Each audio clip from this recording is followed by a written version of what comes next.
to the cloud. Try screen share again. Right, here we go. Yay. Houston, can you hear me? Yeah, go ahead. Yay.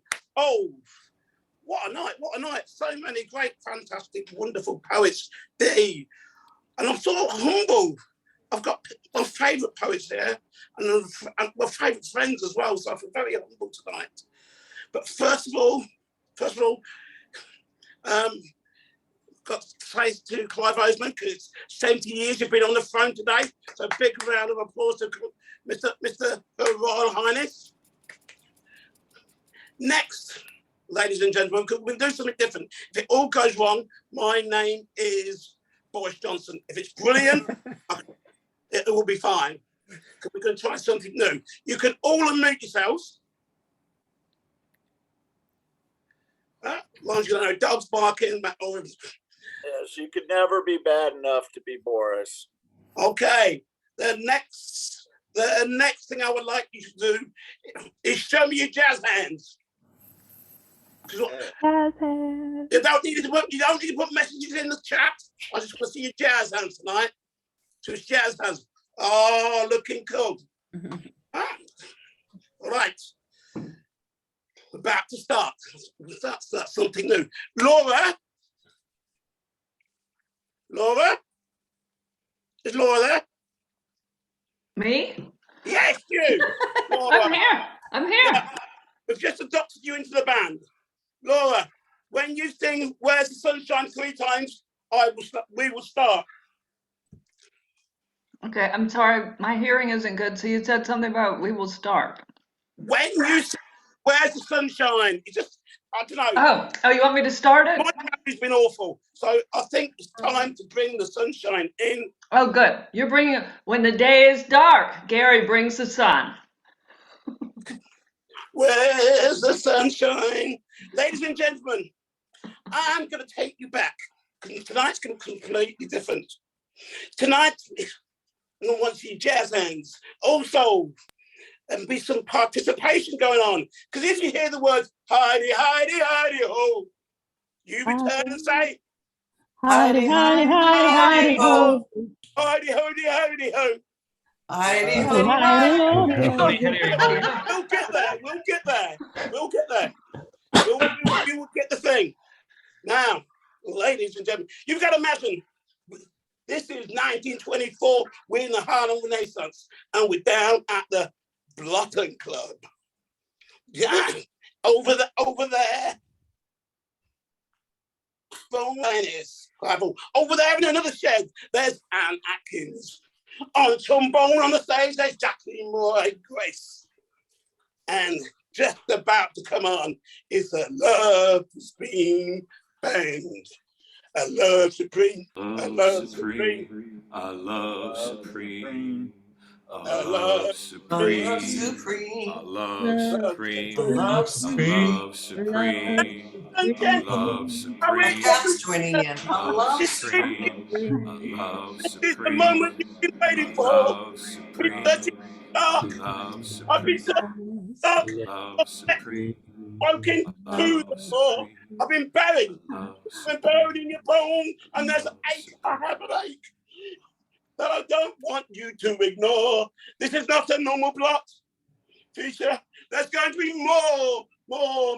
It's not just going to be me doing something witty, not just me doing something political or something, having some cheese and wine party. There's going to be right before your eyes, jazz. The greatest. Let me use the Love Supreme Joe. Tonight for One Block Lonely, I am the jazz chef and Henry Noah. In the greatest show of jazz, don't perform the A-Train, Harlem to Aberdeen. Around midnight, spend the night in Tunisia, only some of the greatest. Nina Simone, I'll sit on the phone. But it's Coltrane.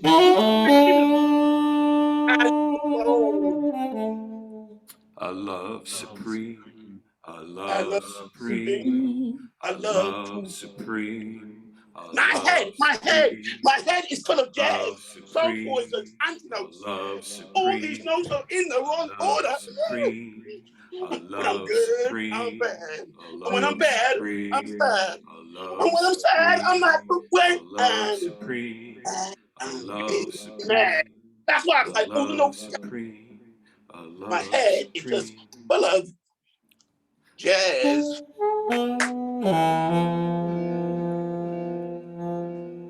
And Blot, whenever poets and musicians go hand in hand, last month's feature was describe me. Don't speak the love dream band. A love Heavy supreme, a I love love supreme, me. a I love love supreme, me. a love supreme, I'm getting a right. love Dance supreme, guy. I a DJ. love I supreme. dance with this dance. I just strictly am breaking apart my I love you dance to me. I dance jazz every day. Then acid. Tones all start moving. The tones move like from the phone. The steps in time, steps in time, steps in time, steps in time. The bass is follow the percussion. I just dance. I dance to jazz. I DJ. Dizzy Oscar and Cab Calloway. Hardy, hardy, hardy, ho. Howdy, howdy, ho. Hardy, hardy, hardy. Howdy, howdy, howdy, ho! Howdy, howdy, howdy, ho. Heave, heave, heave! Heave, heave, heave, heave. Oh! Ah, Oh. so Howdy, howdy, howdy, ho! Howdy, howdy, howdy, howdy, ho. this is the Heave, great heave, heave, heave! Heave, heave, heave, heave. Oh!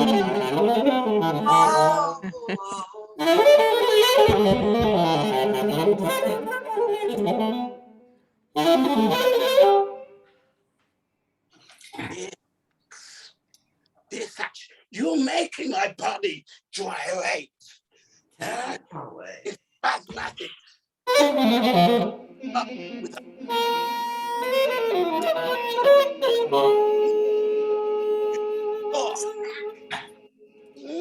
trembling. Thatch gives birth to the first night. Now, the wave clouds, the wave clouds, the wave clouds give color to the dim street lights. The saxophone, you've got me in your head. I'm not alone. I ain't alone. This tune, home alone. Insatiable sax.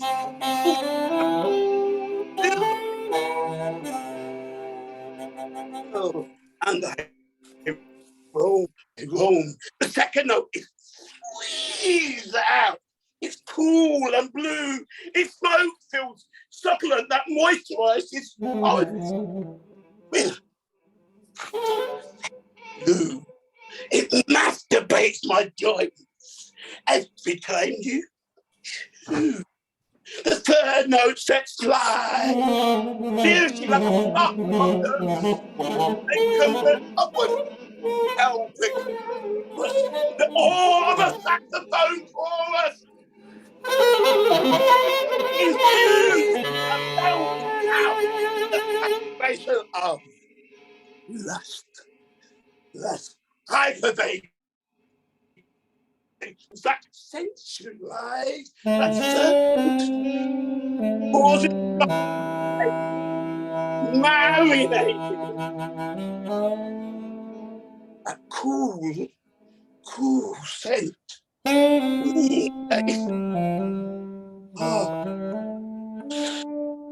it plays that sound because it's the coolest sound on the street. It's intimate, it's personal, it's confidential. These saxophone delivers from evil to glory. Forgive me. The last note of your legacy is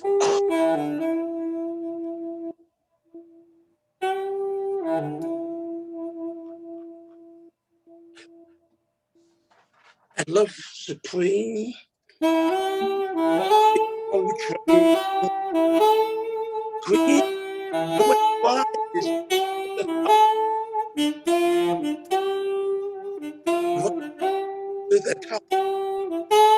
Darling, dying back with the tambourine man.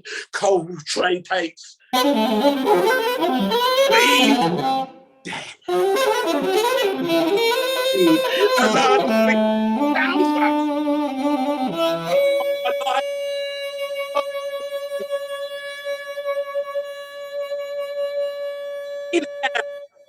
Injected, subjected. It stops the hungry from falling out from the dream. Stops the hungry being thirsty. I love to dream. I love to dream. I love to dream. I love to. Thank you, Wayne Noah. Tragedy rebirth, a love supreme tribute. Turbulent tidings, provoked mind, winds gust in past tense. Old friends and tragedy wind howls, rattles souls. Wide brushstroke screaming pain splatters across horizon. Eyes wide, transfixed, searing, tears distort. Old days blow, memories, memories, memories. My mind in erratic, jagged thoughts of past. You don't expect tragedy. You don't expect to lose friends or father to cancer. You don't expect 9/11 to destroy your job. I wanted to keep my memories untarnished, matted intact onto my wall. Every thought is agony moving forward. Culmination storm, pulling, pushing on my morbid little mind. Saxophone plays. Crash! Slowly cataclysmically down. Shattered thoughts. Shattered being of past. Saved thunderstorm clear skies of Abraham. That rhythm is played. Snap fingers, clear mind. Feel, cry, combustion of soul. Make it all stop. No! Tense rapture, summarization of self, deep sigh, let go of lost friends, of tragedy, of missteps, of discordant breathing. Death falls from fingertips. Can you hear that saxophone, god damn it, playing over the storm?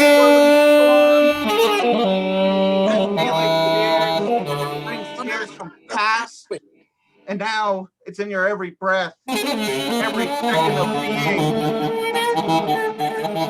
A love supreme, a love supreme, a love supreme, a love supreme, Quiet the love language. supreme. Tomorrow forces way into lungs, and it's fucking beautiful. Watch the reflection of yesterday peel from soul. Horizons embrace the possibilities. The calm brings eyes wide. And tomorrow is today, and yesterday is love peace that found you where you needed it. Is that acceptance? Needed clarity? I still miss you. It plunged as it always does, but I can hear the winds again as slight breeze and distance. Sun bathes mind and lays down every day. Wind scuttles discarded leaves that fall piece by piece behind me. Letting go creates torrent of dead leaves blowing away. And I love them all, and I miss you all. As normal breathing resumes while I stare open-eyed into blazing sun, staring away every piece of me. One step after another step with a tear in my eye now, with love for you and love for us all. I can hear it again now. a love supreme.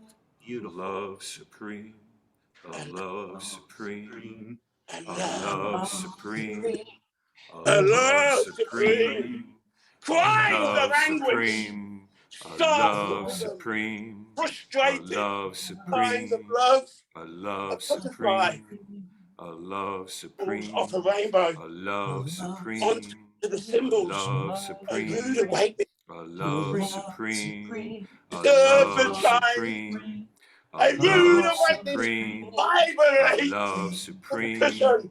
a love supreme, a Hypnotic love bass. supreme, a Symbolic lift. love supreme, a love It is supreme, a a love. love supreme.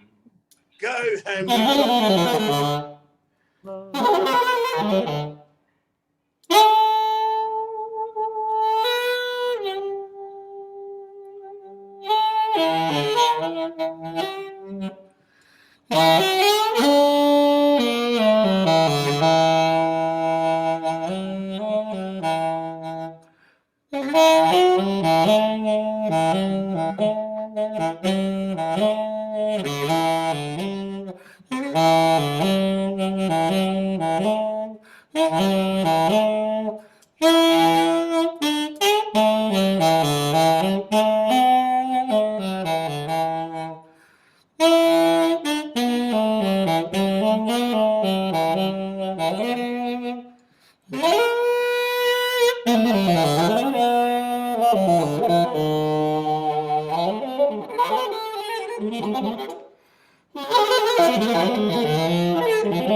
Where did all the flowers go? Where have all the gone? Giving an unconditional love. The gifts, the flowers, wild and the tree, wild and the free. Giving unconditional love to you and me. Marinating all the senses to smell, to hear, heal, to illuminate and see, to give the heart an aim to be. Where have all the flowers gone? Samples blotting, buttercups are closing, poppies are not remembering, no seeds are sowing. Where all the flowers gone? We are now all our own crop circles, round, nowhere to go, no burning candles to blow. Where have A all love the supreme, flowers a gone? love supreme, Where have a all the flowers? love Do supreme, they lay by the a fallen? Do love they say, supreme, a I love do? supreme, a Do they love speak in supreme, silence? a love Silence. supreme, Who knows where a all the love flowers have supreme, gone? a In a love land supreme, of fruit and a honey, love supreme, where a love have supreme, a Nelson, love supreme, Martin, Tupac, a and Marley love gone? supreme, I can a smell their love pleasing supreme, aromas, a love supreme, but you can't a hear love the supreme, flowers roar a love as the supreme, eyes a of the love circle of a life turn supreme, to crowns a of the love thorns supreme, a and go love down to the supreme, blossoms. a love supreme, Hey, eternal, a how love flowers grow supreme, through its a plant to love serve. supreme, a Just love because supreme, a you love live in the supreme, ghetto a love doesn't mean you supreme, can't grow. a love The seed must supreme, grow regardless of the a fact that it's love planted in supreme, stone. a Reality love is on. The dreams supreme, are for real. a Tomorrow I love wait and supreme, my second a wind love supreme, from sense of a pride. love We'll do supreme, better. Yes, a yes, you. love supreme, We'll speak a kinder. We'll say it love louder. I supreme, fought with all my heart a to love keep this supreme, dream alive. a love Long supreme, live the a rose. love supreme, Long live the rose a that grew love out supreme, of a concrete love when no one supreme, else a a care. love supreme, a They have love the money supreme, for war, a but they can't love see supreme, before. a love Living your supreme, life, a never stop love dreaming. supreme, No a one can take, love no one can supreme, take a your love dreams, supreme, dreams a away. love supreme, Whatever you got, a whatever love you got, supreme, a love supreme, you gotta keep a sense of humor. love supreme, You gotta be a able to love smile through all love that supreme, a bullshit. love supreme, a I Golden. will not love stand supreme, down. I a will not love hide from you. supreme, I will a not duck you. love supreme, You will not defeat a me. love I will not supreme, fall. a I will not let you love keep me supreme, down. I a may love suffer. supreme, I will be a strong. love You will not take my supreme, pride. a In my love bloody hands it supreme, may be a clutched. love I will not supreme, lose myself. a I love will cry a supreme, tear for you. a I will love hate you. supreme, I will a forgive you. love I will supreme, forget you. a I will love not forget my supreme, lessons that will be a hard learned. love I will supreme, bleed. a I will love hurt. supreme, I will a hate. love I will supreme, stand. a love supreme. Make this dream more than hope.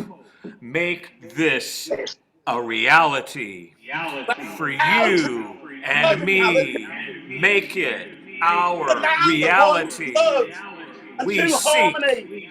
Where we black and white are, can dance and naked in the we rain. have great Where beacons among all us flowers that glow go to in the chase face of adversity.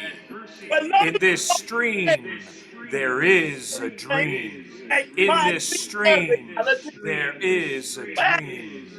always In this open stream, from you. there is a dream of Open unconsciousness fire, lost in not the fire. life's wilderness, of unconsciousness lost in life's wilderness. A And love I'm not supreme, defined by my a culture love or my supreme, colour, where it's a okay to love just supreme, ask a random a neighbour, love can I borrow some supreme, sugar? a Make love that dream a supreme, reality. a love Where supreme, have all the a flowers love supreme, blossom a inside you, love supreme, in me, a love all supreme, a woven love and supreme, woven a into a love life of supreme, a tapestry, love supreme, a finding love and spelling supreme, a love all the supreme. flowers of urban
make this dream also make this a reality.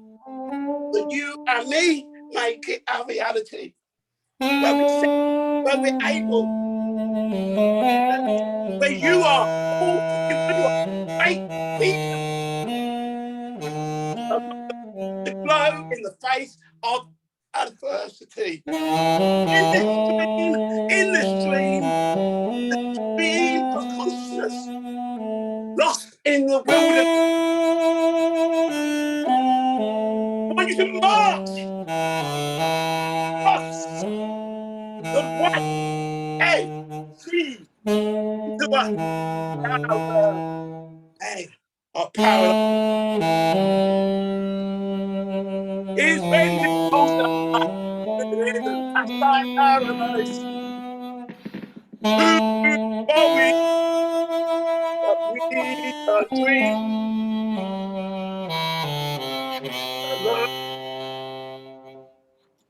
I love the dream.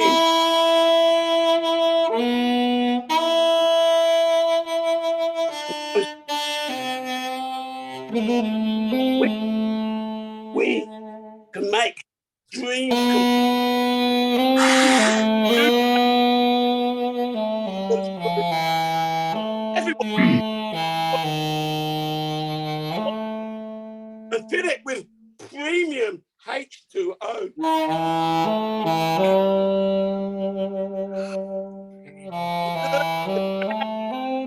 Flowers, then grow in every corner of earth. Flowers grow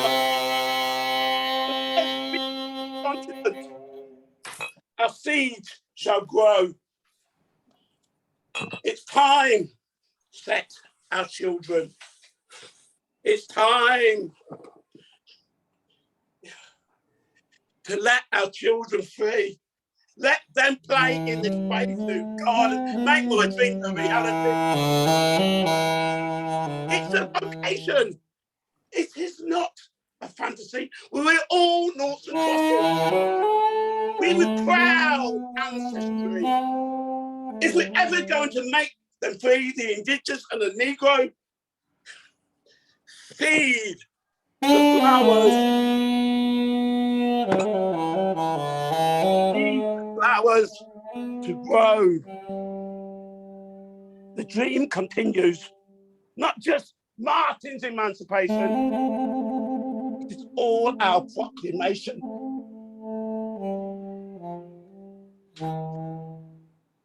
It's our moral duty to make our dream a love to dream. Oh, Henry, love supreme.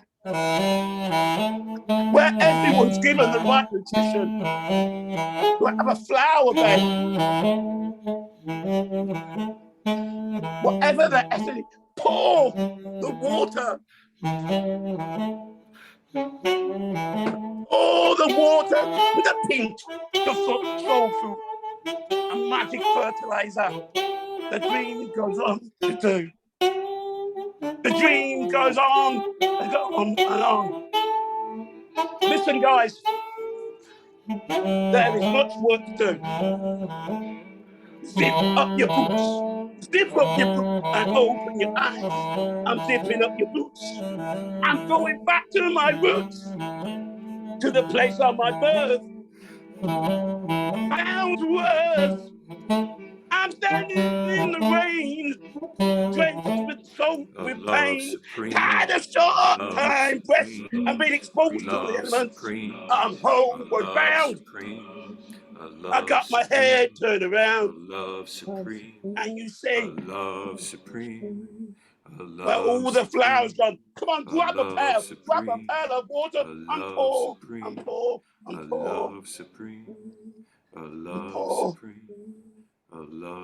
That passion to actually believe that our children can smile.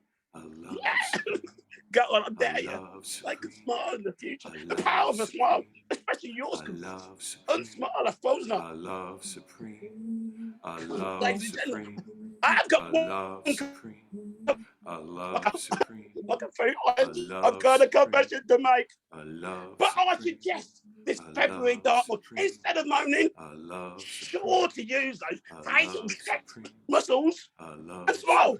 Yes, all of you, all 41, smile. Yes, smile. Everyone, let go of smiling. Confess my biggest secret. And yes, I trust you, Finn, will keep it forever. Are you ready? I am a closet smiler. Yes, I am. Here, there, and everywhere. I smile. So please, go on. I dare you.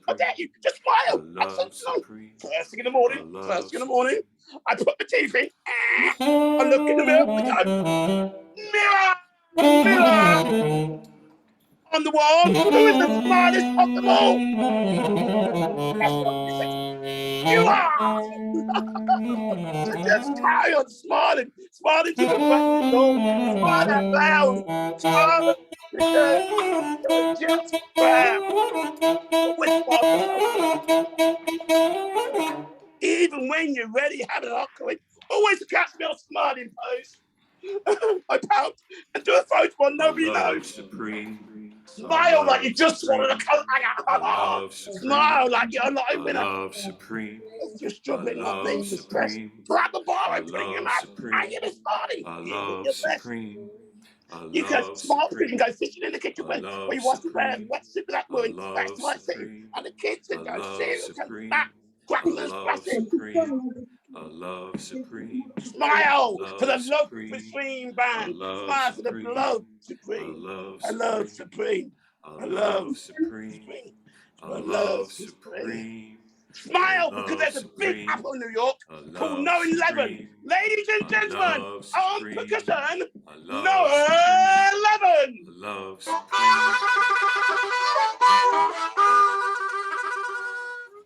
Dance, madman! Pied Piper and Storm Eye, and fuck societal non-rhythmic founding rules, stuck in chains to bind, drones march in gray, black and white civilization with history, memes box sold as fantasy religion. Dance, you motherfucker, and shit mud stayed plague from soul. We know nothing. Say it all together now. Repetition through all time.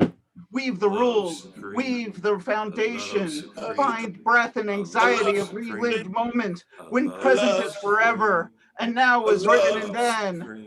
Dance! All possibilities are true. Everything, everything. Dance! Rip it all in tatters. Madman is sanest of all. Dance! You are not me. Dance for all time now. I love supreme. Heidi, Heidi, Heidi, Heidi. Heidi, Heidi, Heidi, ho. Hody, hody, hody, hody, hody, hey. Love Hody, hody, hey.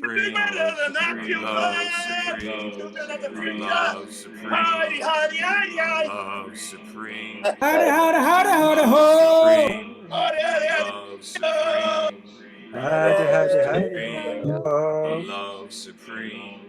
I Once love again, supreme. I love supreme. I want you to smile. Love supreme.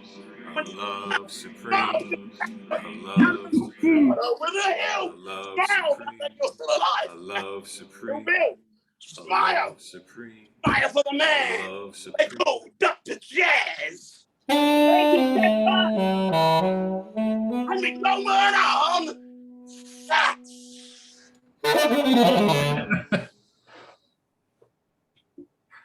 Whoa.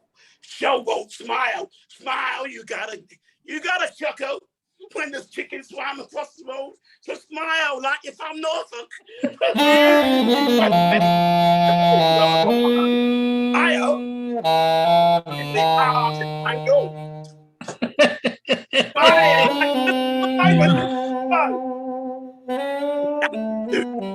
Off the rain, on the window.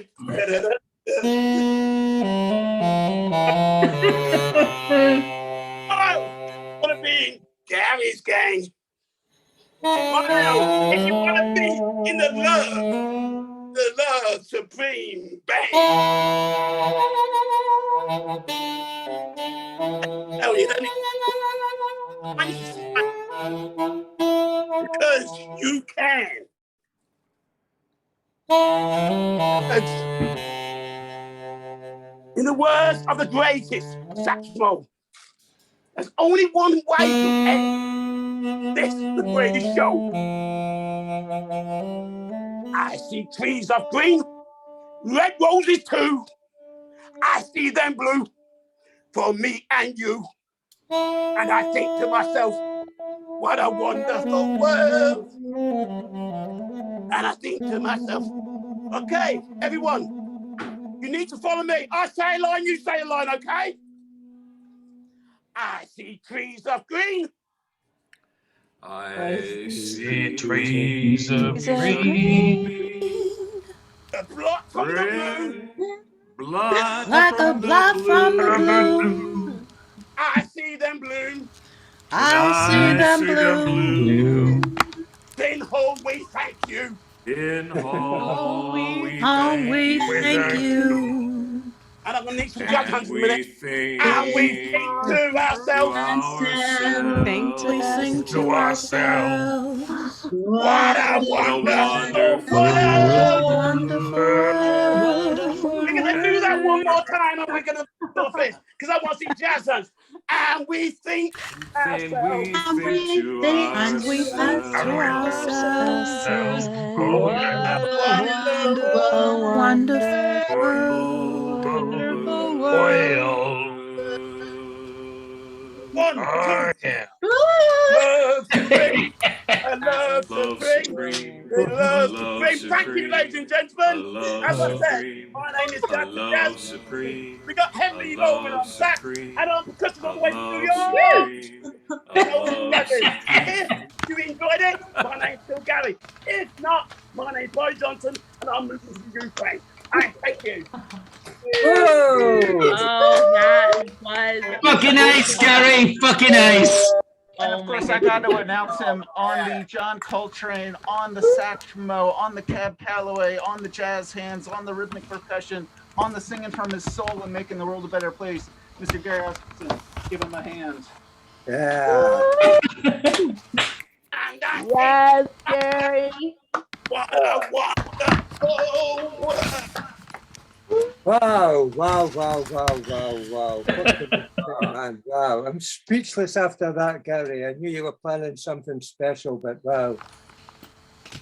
You're every blot you think it doesn't get better, but then you come up with that, and that is just a killer feature spot. Totally different. Where else would you get that, man? That was wonderful. One more round of applause for Gary and Henry and Noah and the Blot Love Supreme Band. Thank you, guys. Thanks, pal. Yeah, thank you for the invite, Gary. That's all right. All right. We're on world tour next week. We'll be supporting Catholic Class on the April 29th. Yeah, for all you people whose first time at Blot, it's really not quite always as crazy as that, but that was just something different. Thank you. That was absolutely fantastic. And brilliantly, next month, the saxophonist there, Henry Loman, is our feature act for that on the 6th of March. Wow. Thank you. Where do we go from there? Thank you very much indeed. You can follow Sun-Ra's thought. Space is the place. Thank you. Wonderful. Wow, somebody's got to follow that. And you know what? Before we carry on with our running order, I'm going to do a poem just now. I'm going to do this because a friend of mine has just split up with her partner for a bit. So I'm going to do this, not here tonight, but anyway. This one's called Lost Love Letter. Totally different mood. Sorry, I'm going to bring it down a little bit. There's this distance, a space between us, a space where before it never has been. It's always you and I against the world. But now our edges have curled, turned away from each other, not bothering to listen for some reason or other. You expect me to listen to you, expect me to run to you, but never willing to reciprocate. Now, although I'm not hungry, my mouth still needs to eat because it is lonely. Kuchibashishi. My life the same. It was happenstance that brought us together and circumstance drew us apart. No one to blame, no shame, but no gain from staying the same. Not listening, just wishing that things could be different. Putting our differences aside, our pride getting the better of us. The sadness in your eyes, an emptiness in mine. The candles we held for each other are slowly flickering out, leaving only thin, dark smoke smoldering into finality and melted wax hardening like our hearts. There is no hate here, only regrets and memories. There were no warning signs, just the gradual dissipation of the lack of consideration. No full-blown fights, no half-blown fights, no fights per se. Just every day the wideness grew between me and you. And the little things that meant so much before are gone, closed. Just like the living room door that kept the heat in, but the fire has gone out and too cold for even a spark. Now we sit here, each other in the dark, engrossed in our own minds, engulfed by our own thoughts and paying no mind to each other. There is a distance now between us. Thank you. Right, let's go on with the show. Would you please welcome over to Generalissimo, Brian Franco. Oh, me, yes. Yes, How do sir. you, now I know you just went Finn, but how do you know when you've offended Finn Hall is when he places you right after that wonderful feature. I mean, thank you very much, Gary and Henry and Noah. Y'all were an amazing collaboration, and I'm jealous of all three of you working together like that. That was so beautiful. So let me get started, I guess.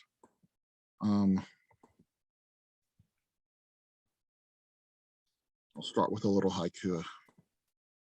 The meaning of life is not about breathing, but deciding to breathe. Next poem is pretty brand new. It's called What Happened When I Got Caught Chewing the Duvet. The gnawing feeling when I wake up because depression is a voice that tells me to stay in bed, a voice that speaks without sound, a voice that can lie its way out of any situation by lying its way into any situation. The gnawing feeling when I wake up is wearing false teeth, committing false acts of smiling. Dentures my reality does not require because I still have my original teeth. Dentures that decide to become my teeth by breaking and entering into my psyche. The gnawing feeling when I wake up that I don't have to make my bed every day because I live alone, and who is going to bear witness to my mess as long as the sheets stay on the bed and I wash them regularly. The gnawing feeling when I wake up might start as a gnawing feeling when my head touches the pillow when I go to bed at night, before which I play a recording of nightbirds, serene ocean sounds and whale cries emanating from my cell phone that were recorded from various locales on Cape Cod. I wonder what it would be like to fall asleep next to an open window with salt air wafting in and all those noises being gifted to me as a symphonic lullaby conducted by Mama Gaia herself. And maybe the idea of the gnawing feeling when I wake up can be just an idea that doesn't need to exist. I'm gonna go to a poem called Upon Arbitrarily Running into an Ex at Trader Joe's. One day, while squeezing persimmons at Trader Joe's, I espied a former lover of whom I hadn't seen in decades, of whom hadn't invaded my thoughts in decades, of whom had escaped my sleeping dreams over a decade ago, of whom broke my heart by surgically removing it with words that served as scalpel. This former lover walked over to me decades after the non-consensual surgery and touched my shoulder lightly. This former lover dared look me in the eyes and said, "Hello, long time no see." This former lover said, "Should we grab a hot cup of lapsang souchong and catch up?" As if invoking my tea of choice from the past would not raise long dormant emotional keloids in my memory, I said, why not? Finally, me and Mr. Neruda. I was almost 6 months shy of 56 when I read my first Pablo Neruda poem. That afternoon, a poetry workshop facilitator read 2 of his poems, and his words lingered in my psyche like the ghost of a past lover lightly caressing my cheek with his fingertip to wake me the morning after we fell asleep all a tangle. The book I bought was a bare bones collection with no fancy cover art or illustrations, but the words inside transported me to a narrow cobblestone street in Santiago, with row houses painted arbitrary bright colors as if they were dance hall patrons lined up in their sexy outfits waiting to prove their prowess on the dance floor.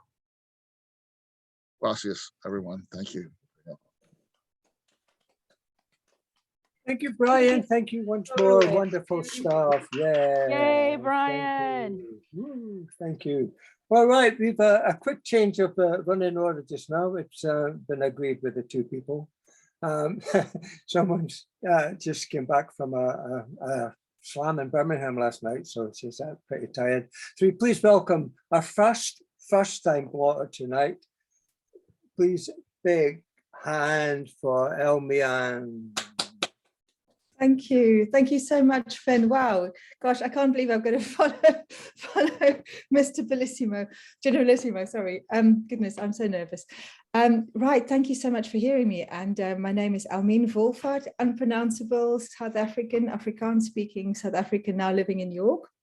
And yeah, it was a real privilege to do my first slam last night. Thanks for letting me go off a bit earlier, Finn, appreciate it. So I'm going to read just a few very short pieces. Thank you so much for having me. First line. Gravity, oh gravity, without your graceful pull, where would our limpid lakes, reflecting rivers in the evening glow, go? Dust and sadness. The world is dying, my body crying, but my tears, they don't show.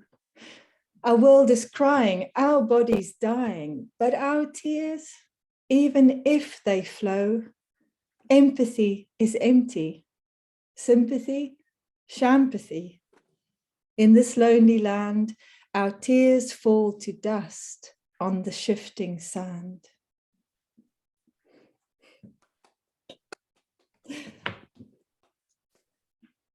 Uncle. A poem lurks beneath the surface of my mind. A whale shape bulges up, but the water doesn't break. You were the last. You knew my father's past. You have his calves and ankles, don't you know? His closed eye laugh and silver whiskers too. What did you see when you would dive beneath the blue? The family were all so proud of you. A Navy diver, stronger than the rest. Not even cousin Colin could beat your best. With quiet twinkles in those naughty pale blue eyes, you kept your secrets close with little smiles and barbecues in style. But nothing ever tasted as good as my father in a happy mood. Did you know him before he was sad, before he was broken, before he turned bad? Was he good? Was he kind? Did you still love him or just get by when he had to be daddy and hit you till you cried?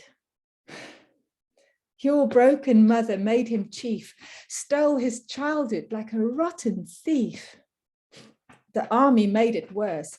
A shouty sergeant major with lips so thin and terse who barked orders at children. And when he wanted to impress, would demand a show for his special guests. Made us play and perform, ignorant of the storm building inside of me. But over the whale shape, the water bulges, it does not break. The whale turns, the water churns, and the ocean swallows it whole. And to end with just a very short little one called Unbeaten. Anahata. Anahata is the Sanskrit name of the heart chakra, which means literally unstruck or unbeaten. And it's the heart, it's the chakra of love and compassion. The blows rain down across my shoulders and soul like autumn leaves released by a tree that has grown weary of their weight. They flutter and settle in the hollows of my collarbones, the dimples in my thighs. I stand, shake them off, stride forward, unbeaten. Thank you. Thank you very much, and welcome to Blot. Thank you. Okay, please welcome back. It's been a little while since it's been here. This is away out in the hinterlands of the Isle of Man with bad Wi-Fi and stuff. Would you please welcome back Jacqueline? Hello. I'm so nervous. And you know what? I've got to put earplugs in because my family are being dead noisy. So, which is going to be really surreal. Okay, I apologize. Okay, right. So I'm going to go for this piece. It's a storytelling piece. It's called Sea Thief, and I'll probably forget it halfway through. Okay. I'm not alone. Death amputates my breath, but tied to a bone white moon, a sea sips anesthetically. A physician stroking my feet. Sea thief. She begs for more on salt thirst knees. Sea thief, sea thief, sea thief. We're taught to fear the dark, the deep, the cold, not with words, but whispered glances. They place the fears of all the ages inside our skin as prickles. But today I see things upside down, not right. My path a rippled moon against a sky so bright it burns, and all the while this sea is frozen to the core, a bloat with depth and darkness. I should be terrified, but teachers I have learnt tell lies. Sea thief, we are to death as bird to song to spring, so see it, here I stand, though not alone, for all of the sea is at my side, even the gulls are light to greet, have fallen before me they strew, limbs cleaved, burst broken, eyes wide as chasms. Death's imprint will ensure that neither heaven nor the fires of hell will soothe these so accursed, except perhaps for one. She does not speak.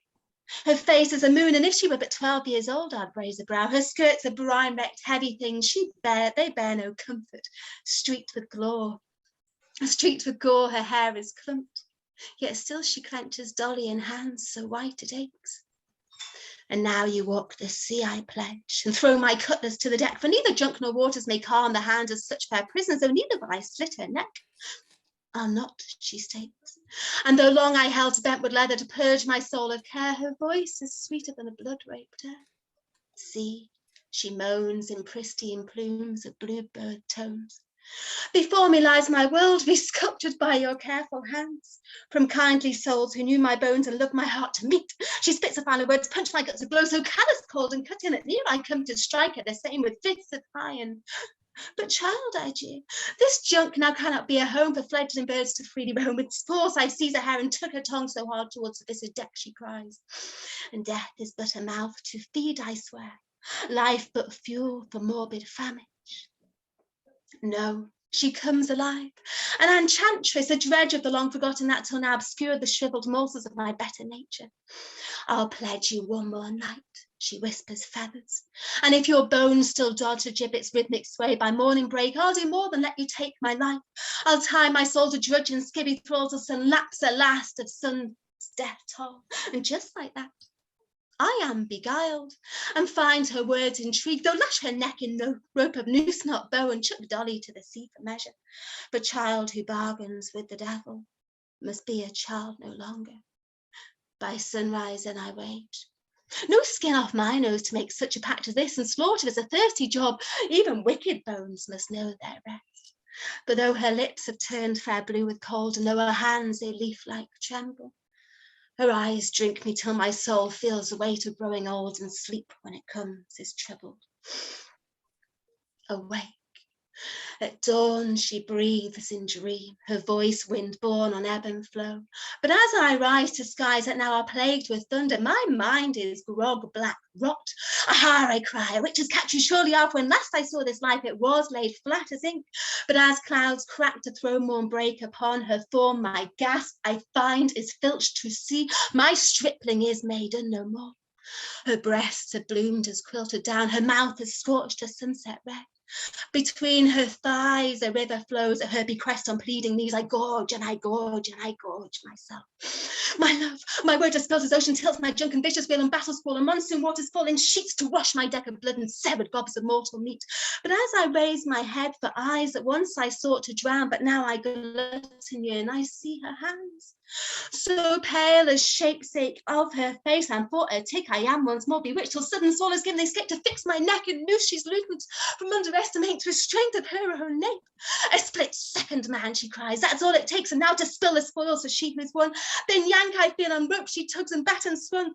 Oh, to crush my helpless scrub.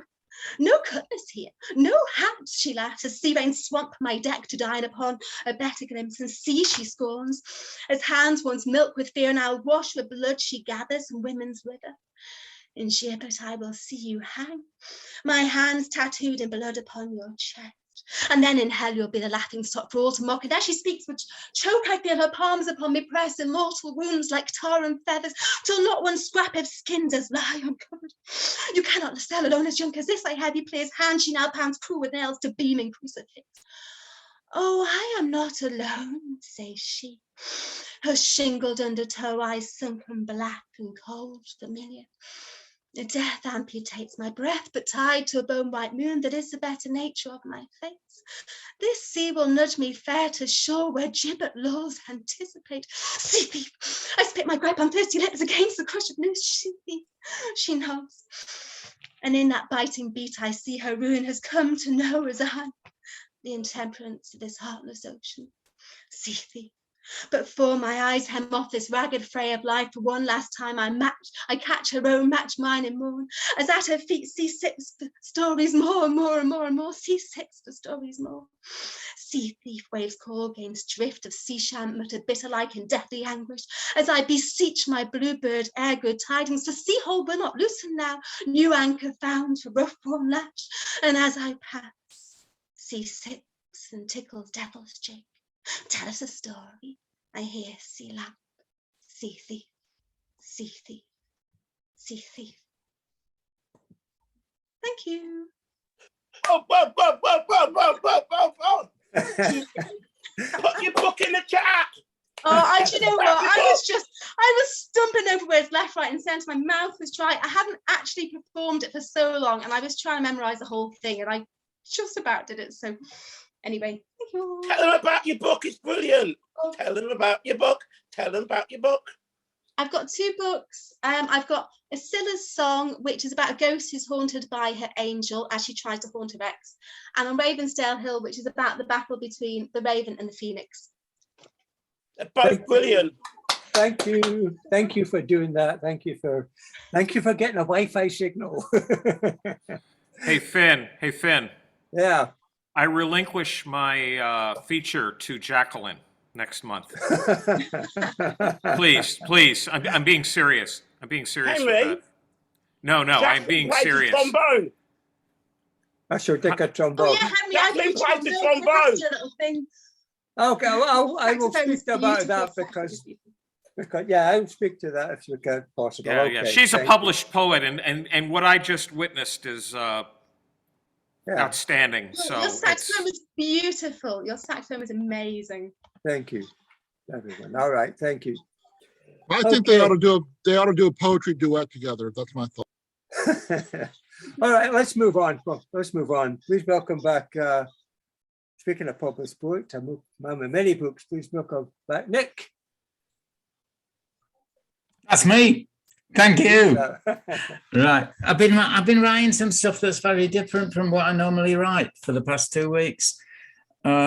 They're 6-line poems that rhyme. These are some of them. Judgment. It's time to describe the dead weight of this river, with wind in the winter time making it shiver. Then caught in the gale of our own thoughts, we quiver. We're water laid out like slim slabs of liver. It's butchery pricing us sliver by sliver, while slicing our sins like some priestly forgiver. Next. We're drawn to this river as flies are to shit. Its drugs drag us down. They just won't let us quit. We can't do without them. We need one more hit.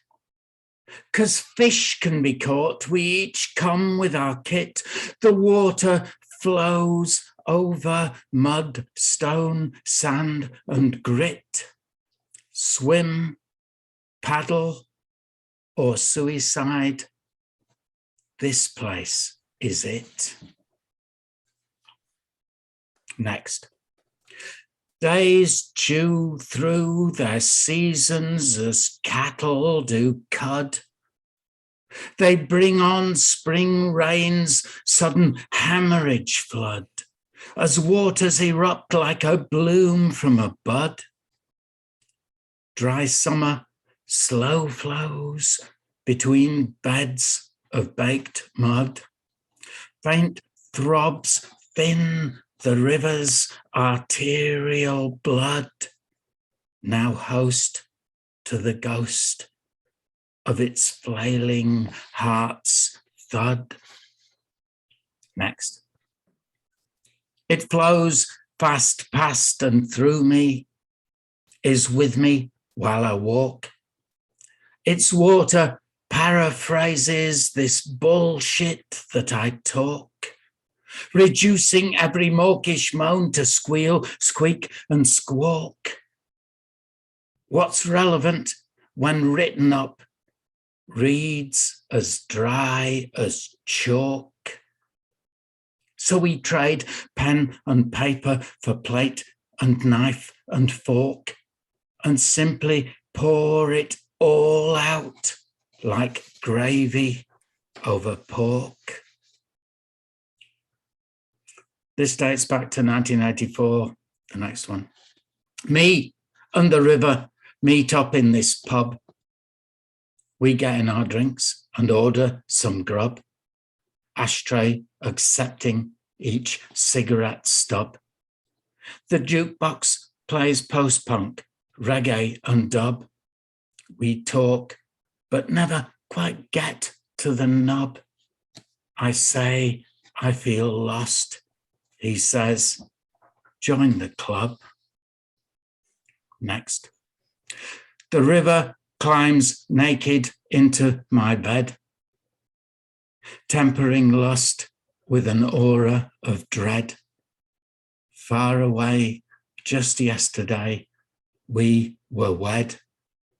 She drenches my dreams as she gives me head, the sheets absorbing the blood that she shed, morning revealing we'd both been misled.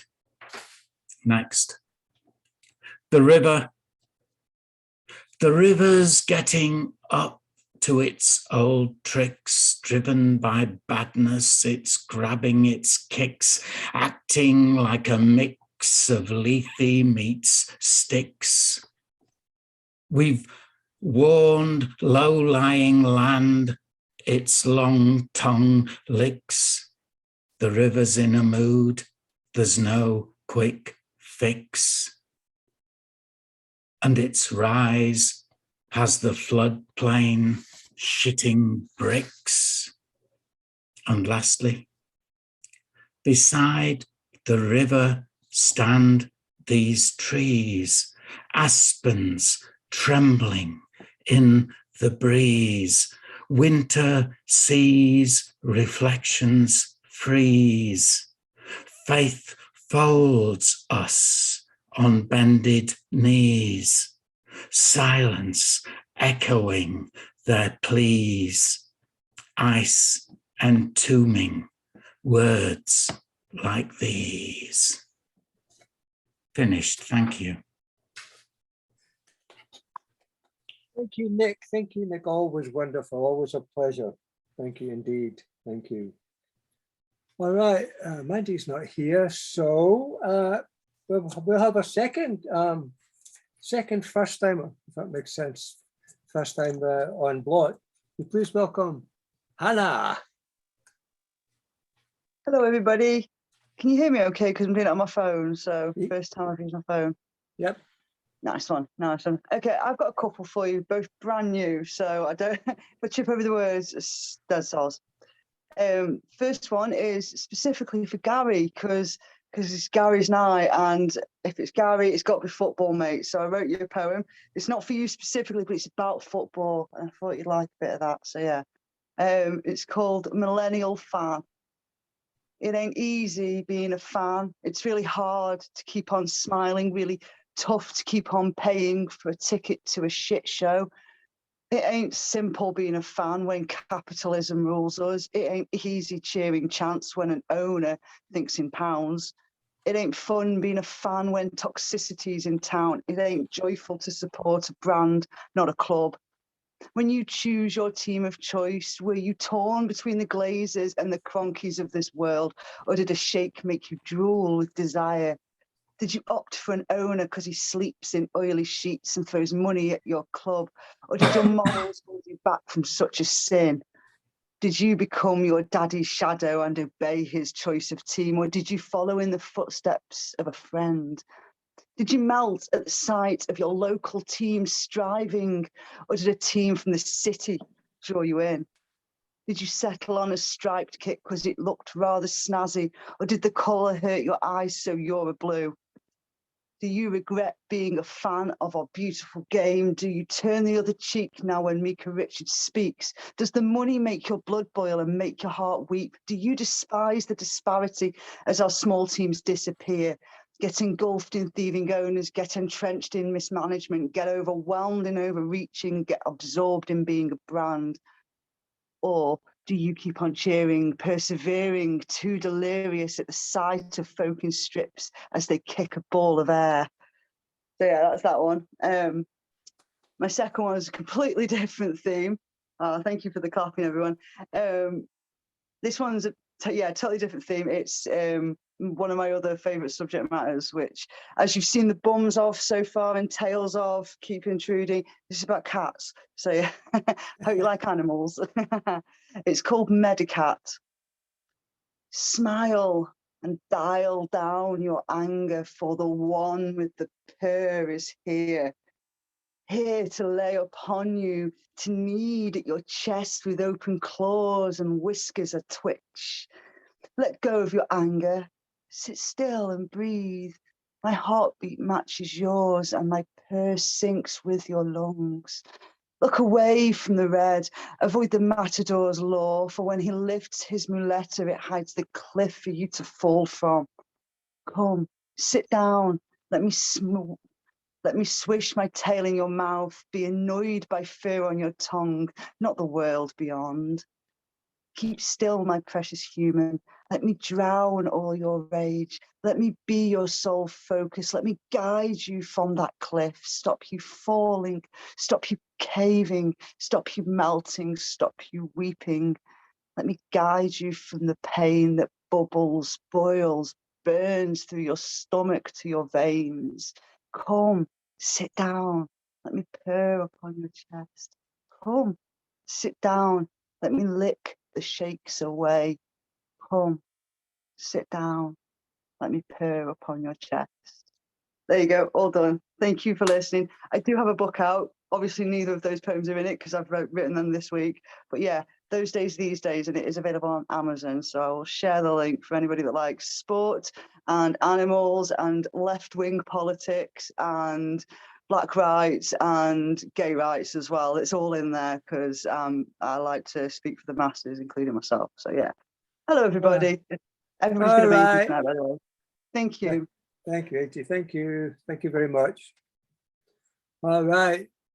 Oh, it's a great pleasure now to welcome back The very first person I ever collaborated with when we wrote a couple of things together, seemed like ages ago. Please welcome back the wonderful Special K.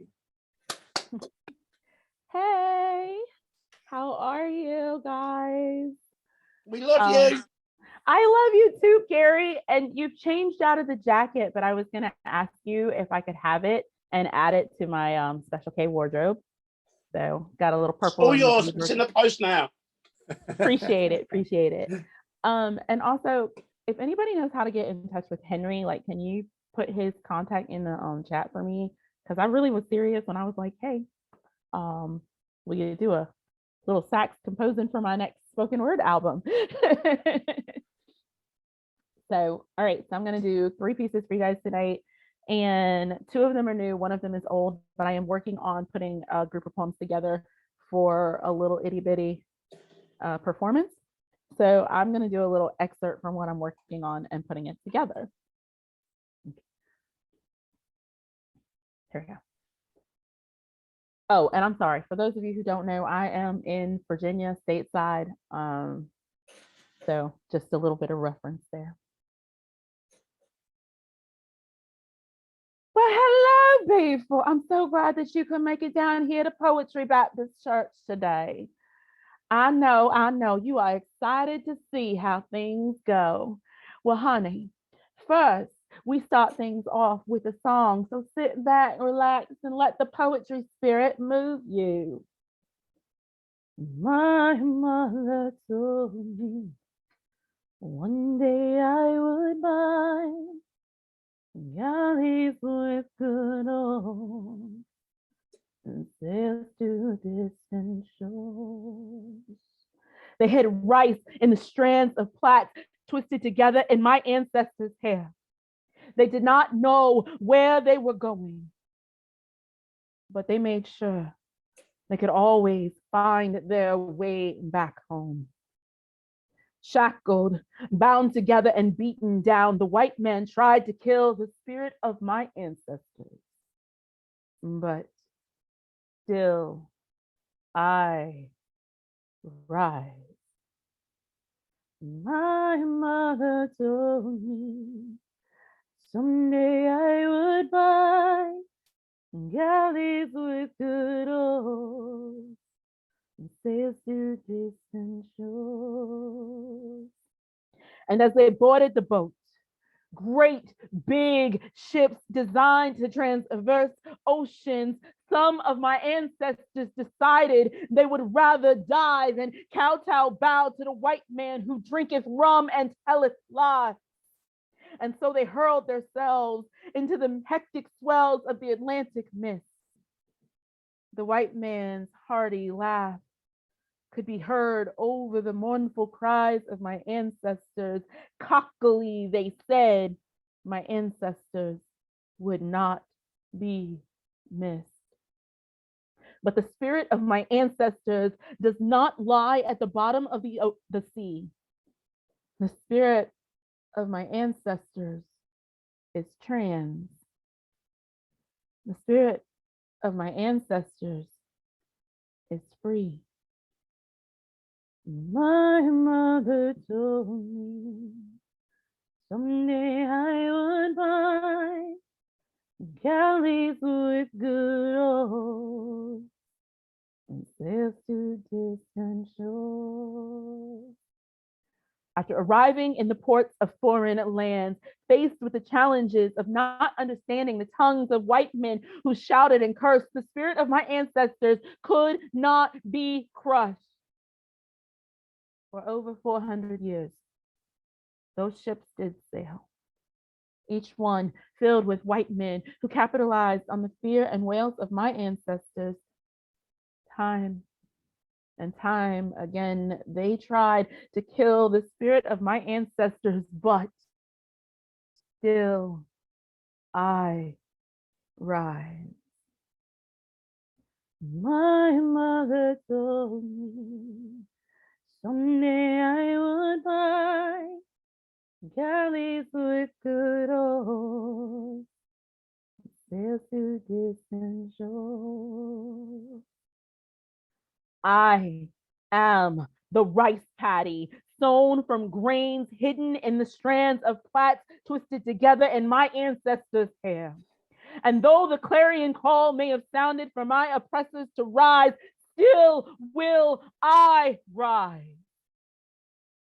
My mother told me someday I would buy galleys with good oars and sails to distant shores. I am my ancestors' wildest dreams. The spirit of my ancestors lives in me. I am my ancestors. And still will I rise. No matter how many foemen, how many foemen, how many foemen.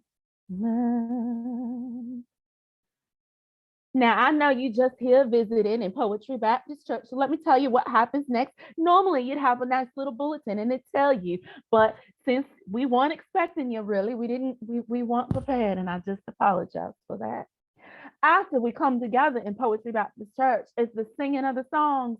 We like to go ahead and give personal testimonies. I'll share one with you now. Church, sing in a room full of kindred spirits, passing around the communal mic, each one taking their turn respectively to pour their offering into an alabaster pot and let it wash over our ears. It is church, and I am blessed by testimony, a release of pain, a triumphant shout of joy, a statement that we will not be undone. I am mesmerized, transfixed by the weeping in my soul. A cry escapes from deep within. How did I allow this sickness with so many names? COVID, depression, anxiety, PTSD, etc., to keep me away from such sacred assembly. It is church. And oh, how I have missed this fellowship. How did I close my ear to this voice that has whispered encouragement, held me as tears flowed from my pen, and celebrated my very being, the essence of me? When did I slip away from the place where its voice speaks so clearly? Painting pictures of life, amazing and abundant and free. This is church. And I'm overjoyed to be sitting in the house of love once again. Anointing washes over me. There's a releasing of breath I didn't know I'd been holding. And understanding that all who knock shall be let in dawns. Let they who have an ear to hear, hear the fire's voice in unison. There is nothing to fear here. Preacher won't hurt you, dear. So come with me now as I take you to church. And then here at Poetry Baptist Church, once we have had fellowship in the singing of the word and a releasing of testimony, we sit and we wait for the word. Listen now, here comes the word. For 42 years, I have lived on this earth. And for more years than were worth my time, I have asked the question, am I good enough? And until recently, I could not recall to memory a time before this all-important question began, as if it developed in infancy, a box that needed to be checked in order for me to succeed. Just like crawling, walking, eating with a spoon. And those words, those babbles that turn into words like dada, mama. Am I good enough? Or must I continue to change my personality like I change my clothes in winter, spring, summer? I learned long ago there'd be no one to catch me if I fall. And yet, I continued down this path of perfectly pleasing people, stripped everything away that gave me individuality, all in the name of hearing your praise. Am I good enough? I have contorted my body to fit its round shape into your square holes until my soul has folded, bruised, and battered. And there was nothing left except for shadows. And even then, light would find its way to my eyes as I took you in. You were my God in human form. I swear I tried to find the formula that would have you take notice of these tiny fragmented pieces and see that, yes, indeed, they were me. And I wanted to scream, shout, beg, and plead. Am I good enough? Instead, breathe. I quietly went to therapy. I am a shell of what I used to be. And where there was once monsters and dark corners, there's now an abundance of light and love. I do not seek your approval, nor do I strive for your eyes to see me as anyone's equal. I am alive, and therefore I thrive. A spirit that cannot be controlled. I know you think you hold all the chips and sit on a throne with total power, but I've got news for you. I'm coming after you and your glass tower, just because I know I am good enough. Well, thank y'all so much for coming to Poetry Baptist Church. I hope you enjoyed that little synopsis of what we do here. Come on back again, y'all here. Yeah. Kimberly, that was just awesome as ever. Thank you. Thank you. Thank you. Glad to have you back here. This wonderful stuff. Thank you. Someone's got to follow that. Sorry. Please welcome. Very welcome back, Catalina. Hello. I'm trying to catch my breath after that so I can read my poems. I've written these 3 poems recently. 2 are really short and the last one is a bit longer. I've written them in a little bit, they are feminist poems, and they kind of relate to my second book of poetry that I have published in Romania, which was called Sister of War. And it was kind of Joan of Arc style in a contemporary world against all of the shit that we have to go through or put up with. I'm gonna see, I have 2 open. I need the last one open. Okay, let's do the first one. Okay, word is not my best friend tonight.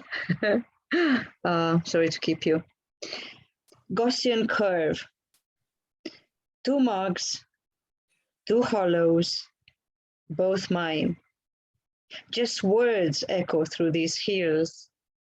Heroes ascend, reach the peak, sleep over the crumpled crest, topple into descent. Crushed remains fertilize the space under my ribs. A cage, a nest, my church.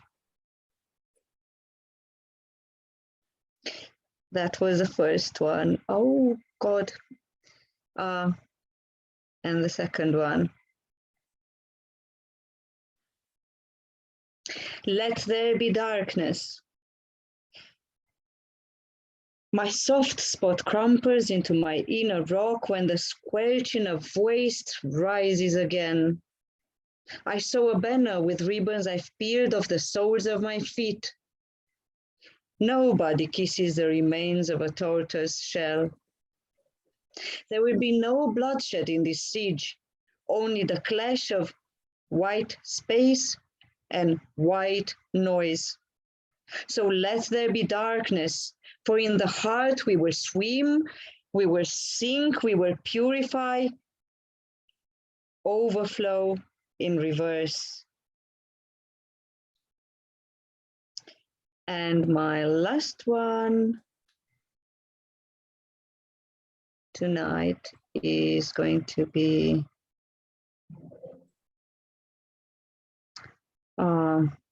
God, my computer is not helping me tonight. Brace me if you can.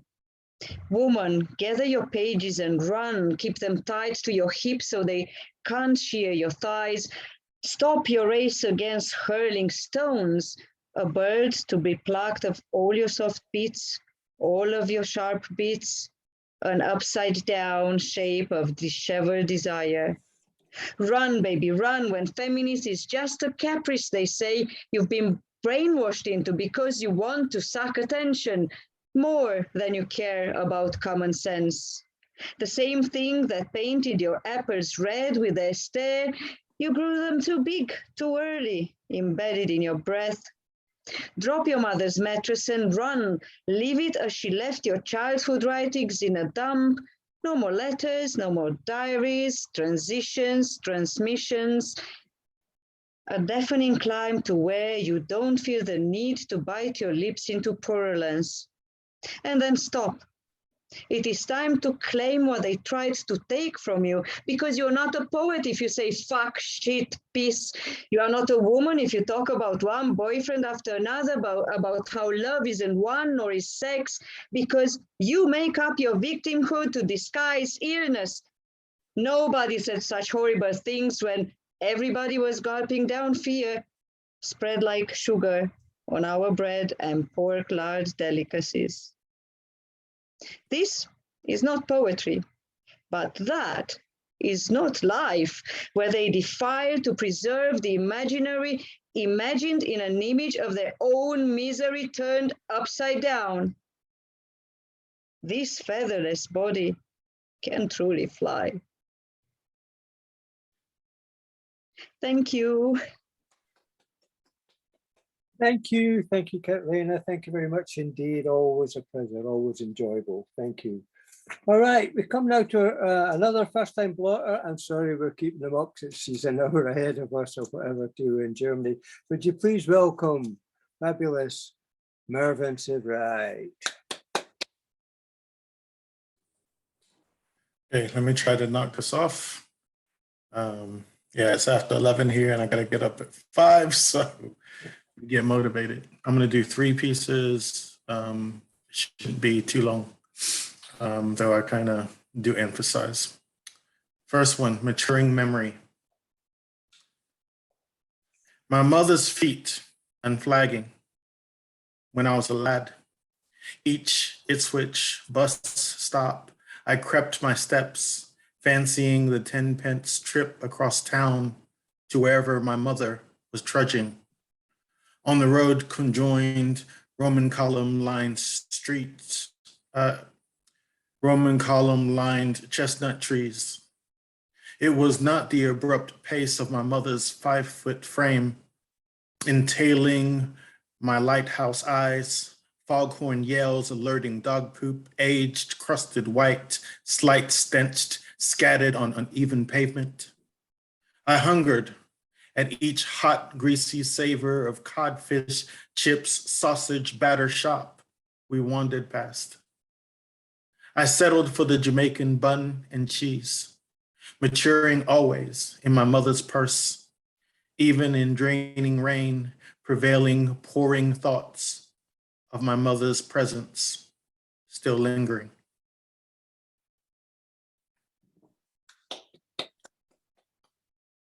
These next 2 are villanelles. First one's about a recent occurrence from last month. The second one's going to be how I close out for Black history, which I'm not focusing on history and I'm not focusing on death. I'm focusing on how we exist. but this first one is called Closure.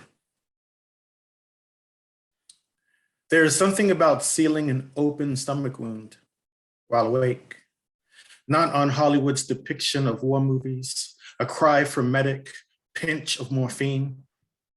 I heard a click and prick and tickle, each pinch, click, prick, and tickle. A 6-inch incision coveted with plastic wrap, 4 days, flayed off, my skin exposed, blood, orange, peeling, pulsate, and blood on the stomach. There is something about sealing an open stomach wound while awake. Doctor placing numbing needle sticks, circling incision, my staccato breaths muffling mine to calm the noises, pains pulsing, a IV spilling syringe of morphine. I anticipated the click and prick and tickle, each pinch, click, prick, and tickle. No bullets flying overhead, sucking stomach wound, screaming inside. A doctor with cool constitution, nurses gazing, buttering adhesive in the crater.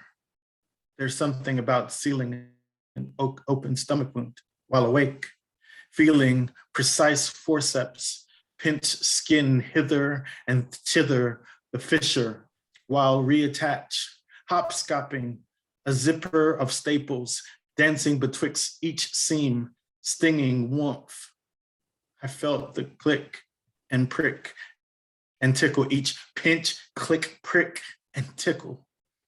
A confident, steady voice doctor, an intrigued team, their schoolhouse, my torso.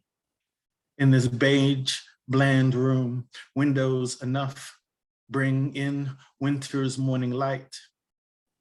There's something about sealing an open stomach wound while awake, praying silence for the click and prick and tickle, each pinch, click, pinch, and tickle.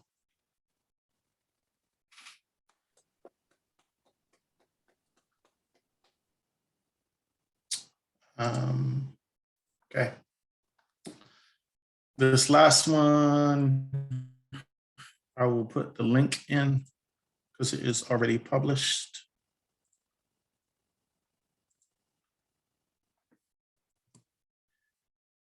Some may have heard this. It's called I Cannot Keep Black Skin from My Child. I said, it's about trying to live, not trying to die. Let no man pull you low enough to hate him. Martin Luther King Jr.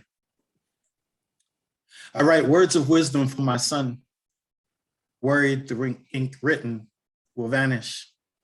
I tell him he's beautiful.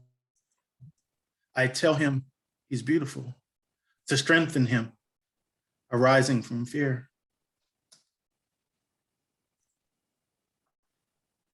I share with him my wisdom, contemplating my life, painted out of fear.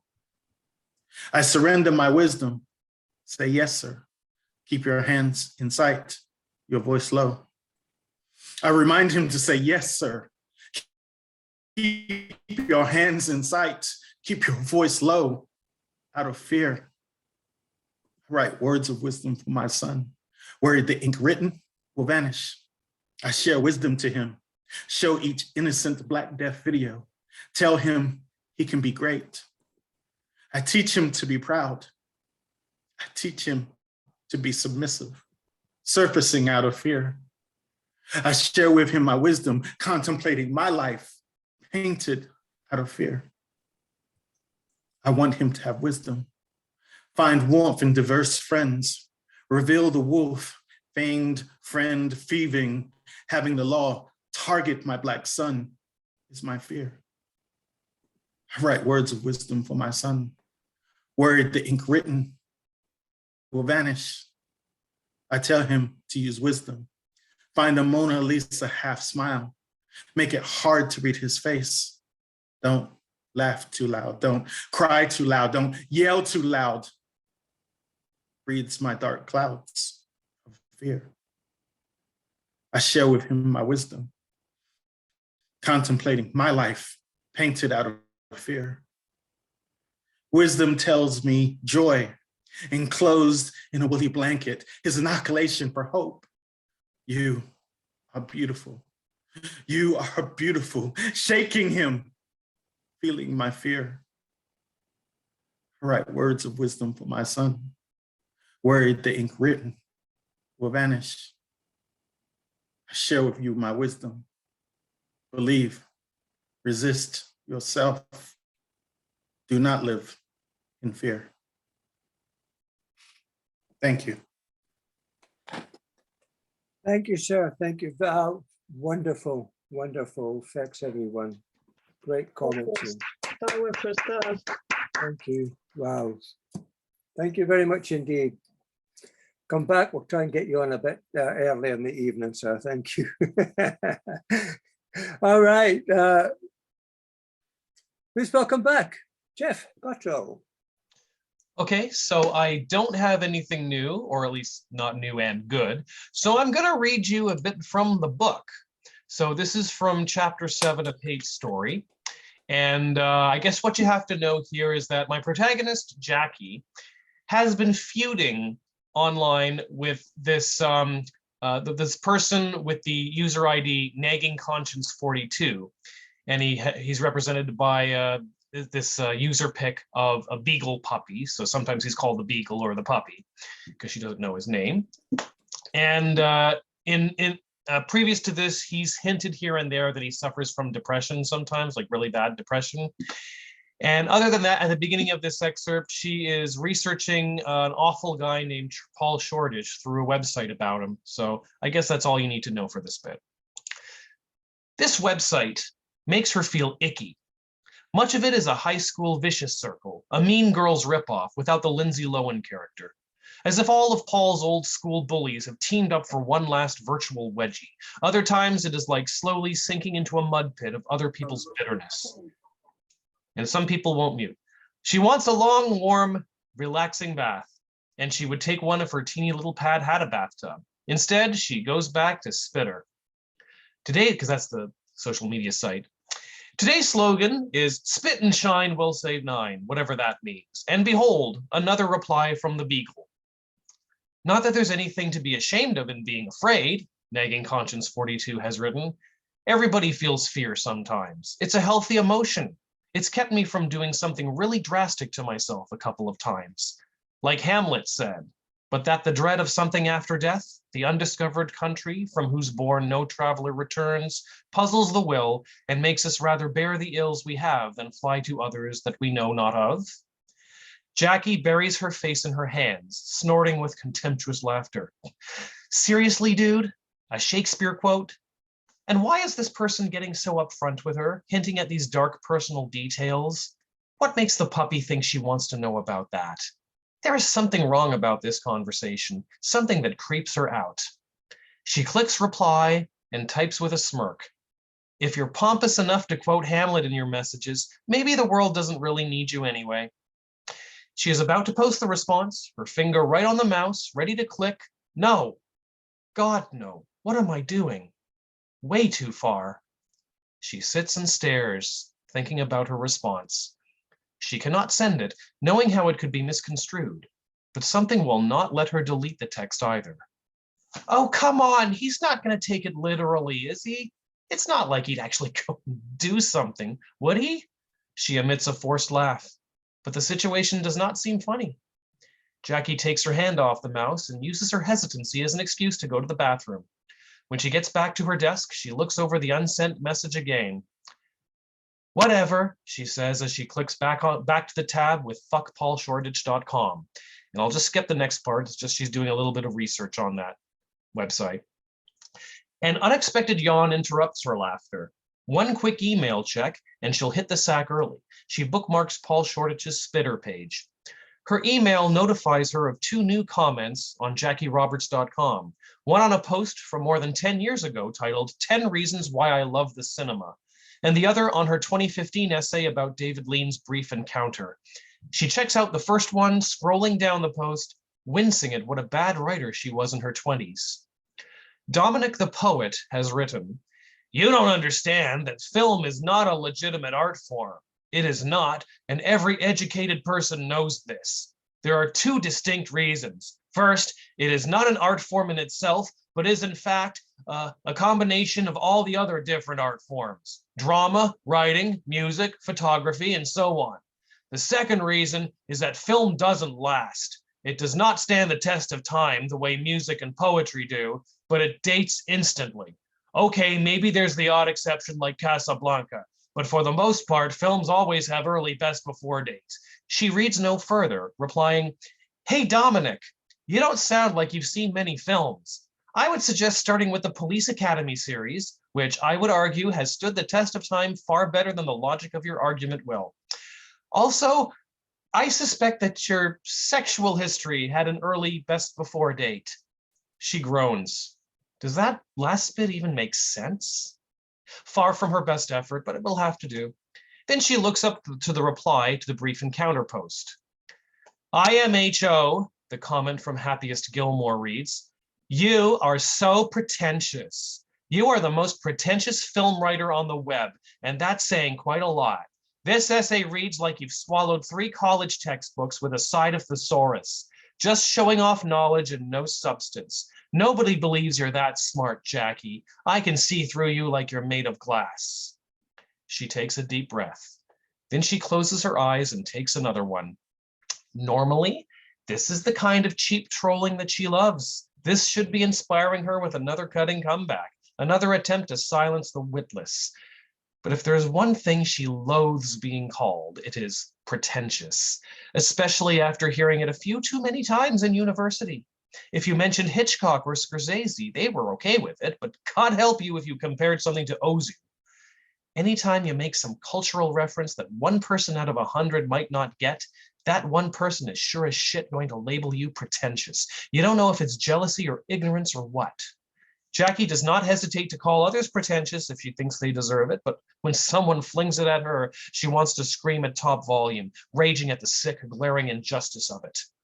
Happiest Gilmore's comment is so deep under Jackie's skin that she stands up and paces around the apartment. She wants to shoot back a devastating comeback, but this attack has left her mute. Why do they think I do this anyway? Why would I take the time to write all these essays for no money, no glory?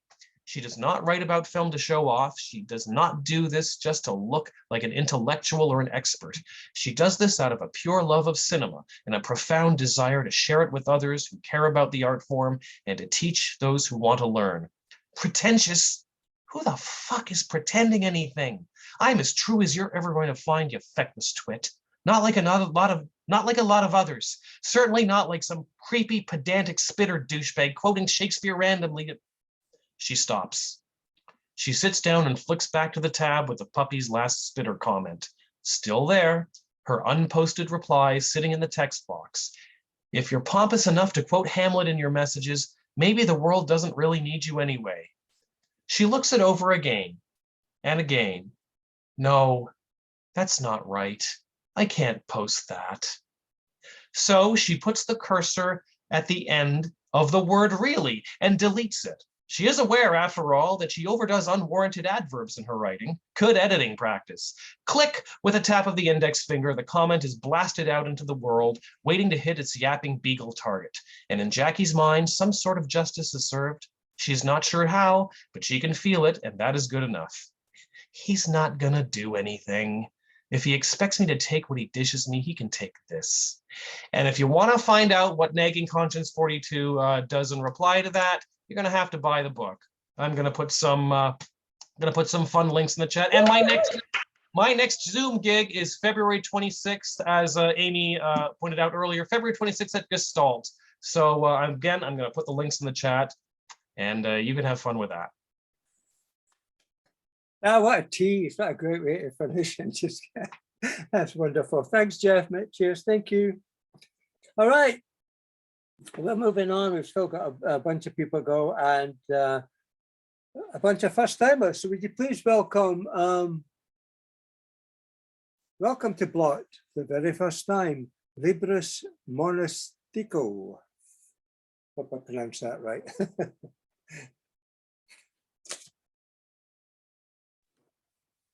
I'm going to do two poems, I think. The first poem is from my book, Strategy of Mirrors, published by Rhymer Books in Scotland. Okay, and the second poem isn't in the book. So this is the first poem. It's called St. Andrew's Bridge. This is the season of swords and insects. No mirror defines, no man reflects. Hylers and the nymphs together recline in a desolate rapture, deprived of their wine. Ravens cease talking and inspect sacrament. Metallic air flows with unyielding intent through houses rich with vermin, through vein and artery, serpentine streets, malign municipality. No time for sentiment or neon marionette. Lovers still seek fruit, consult moons that don't set. Beneath erratic metronomes, auroral civic light, divergent shadows greet each pseudo-parasite. Factory ghosts, although hidden, still haunt. Past judges of hope, wardens of want. Fountains spout a liquid, proposing a dream. Each mind adapts to its own cruel regime. St. Andrew's Bridge looms, Glasgow Green sleeps, without shepherd, sheep remain sheep. The legend of Catherine still pulses, radiates. None weep with pity, righteousness waits. Professional victims, a theatrical crew, bodies outlined in yellow and blue, squeal like pigs, bark like baboons, tend to their own immaculate wounds.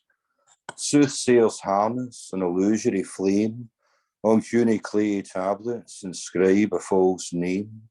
Church gables crumble, crosses invert. Agents of famine await the desert.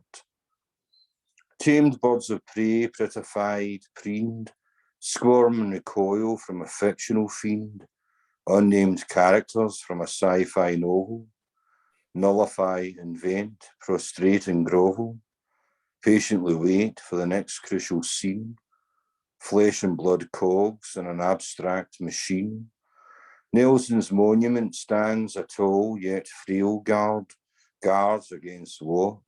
The invisible, unscarred, quiet, indeterminate wraiths of contention. McLennan Arch, an image for another dimension.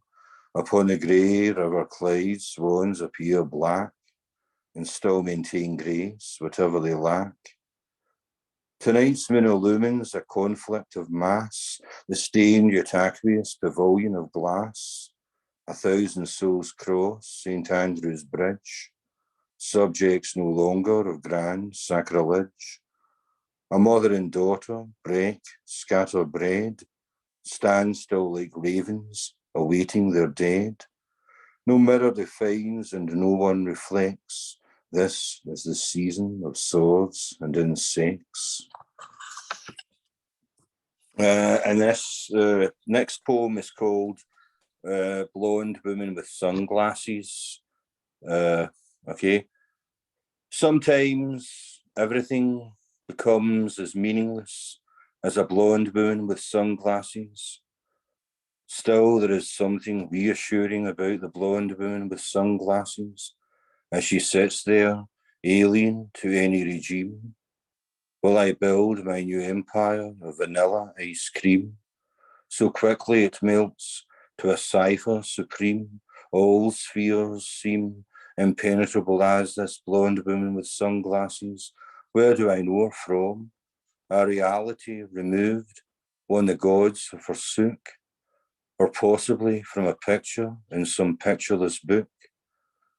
Nothing here to romanticize, no hell to in paradise, just an image, knowing inside the spectral ordinariness, inside this endless genesis, waits a blonde woman with sunglasses.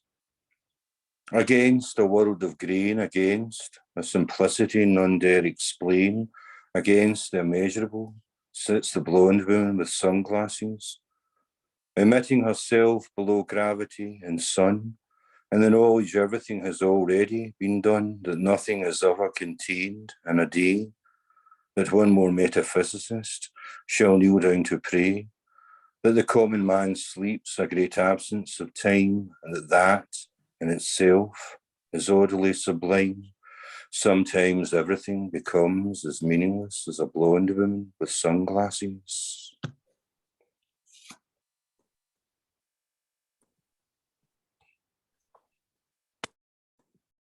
Okay, thank you. Wow, mesmerizing that, sorry. And so into it and everything. Thank you very much indeed. Thank you. What a wonderful report, Davey. Thank you very much. Right, we've got a stick in Scotland. We've got a triumvirate of Scots just now in my neck of the woods now. Please welcome back, Blair. Hiya, how's it going? Can you hear me? Yeah. Magic. Well, 3 poems I'd like to share with you. They're a wee bit old, but still gold. We'll start with Every Day. The tone will go up from there, I think. This one's kind of sad. Okay, Every Day. The alarm clock rings. The old man yawns. The toilet flushes. The clothes basket lid claps. The shower hisses. The water splashes. The drain coughs and chokes. The teapot whistles. The cat purrs. The bacon pot sizzles. The toothbrush swishes. The Hoover splutter swirls. The music on the muffled radio blares. The family cars which pass by rev and honk. The skipping ropes clip the tarred driveways. The retriever in the neighbor's garden barks. The streetlights buzz like fluorescent bees. The kids going home from the park call out. The bike bells ring. The bounced footballs thump on the pavements. And the fire crackles. The soap opera people in their square TV houses laugh, but he sighs, he snips, he sobs, he weeps. The lonely landline telephone makes no noise. The chair opposite him is silent. The blinds rattle as they are drawn. The curtain rail scrapes. The light switch clicks. Off. The darkness taunts. And the door closes.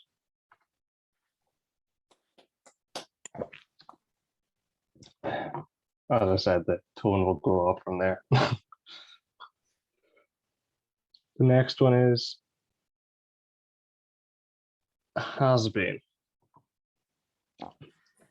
The crumpled tin can caravan rests on sagged wheels, the rotting carcass of a pride and joy on display for all, a one-time dream turfed on the rough ground.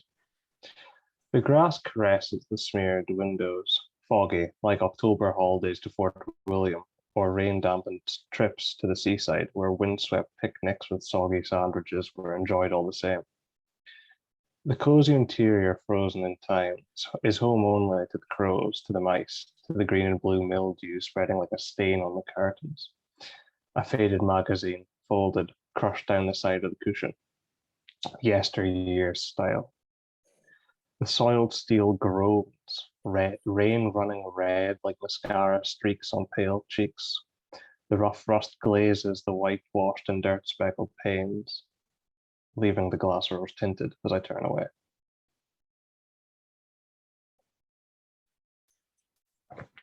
All right, number 3. This one's called Waltzing and Waiting. She dressed in white and he dressed in blue. Their love was impossible. Each never knew the touch of the other. The cosmos kept them apart, but they did have the strongest of bonds, the linking of 2 hearts. The groom is the tide and the moon is a bride.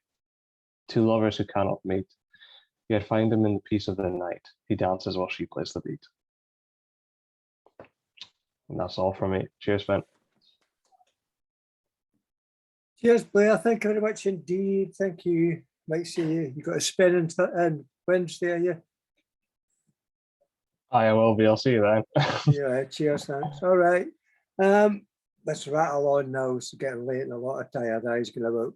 Welcome back, Fiona Jane Brown. Hello, everybody. Can you hear me? Yep.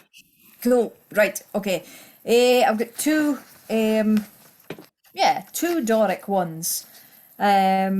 And no, is it? No, 2 English ones and a Doric one.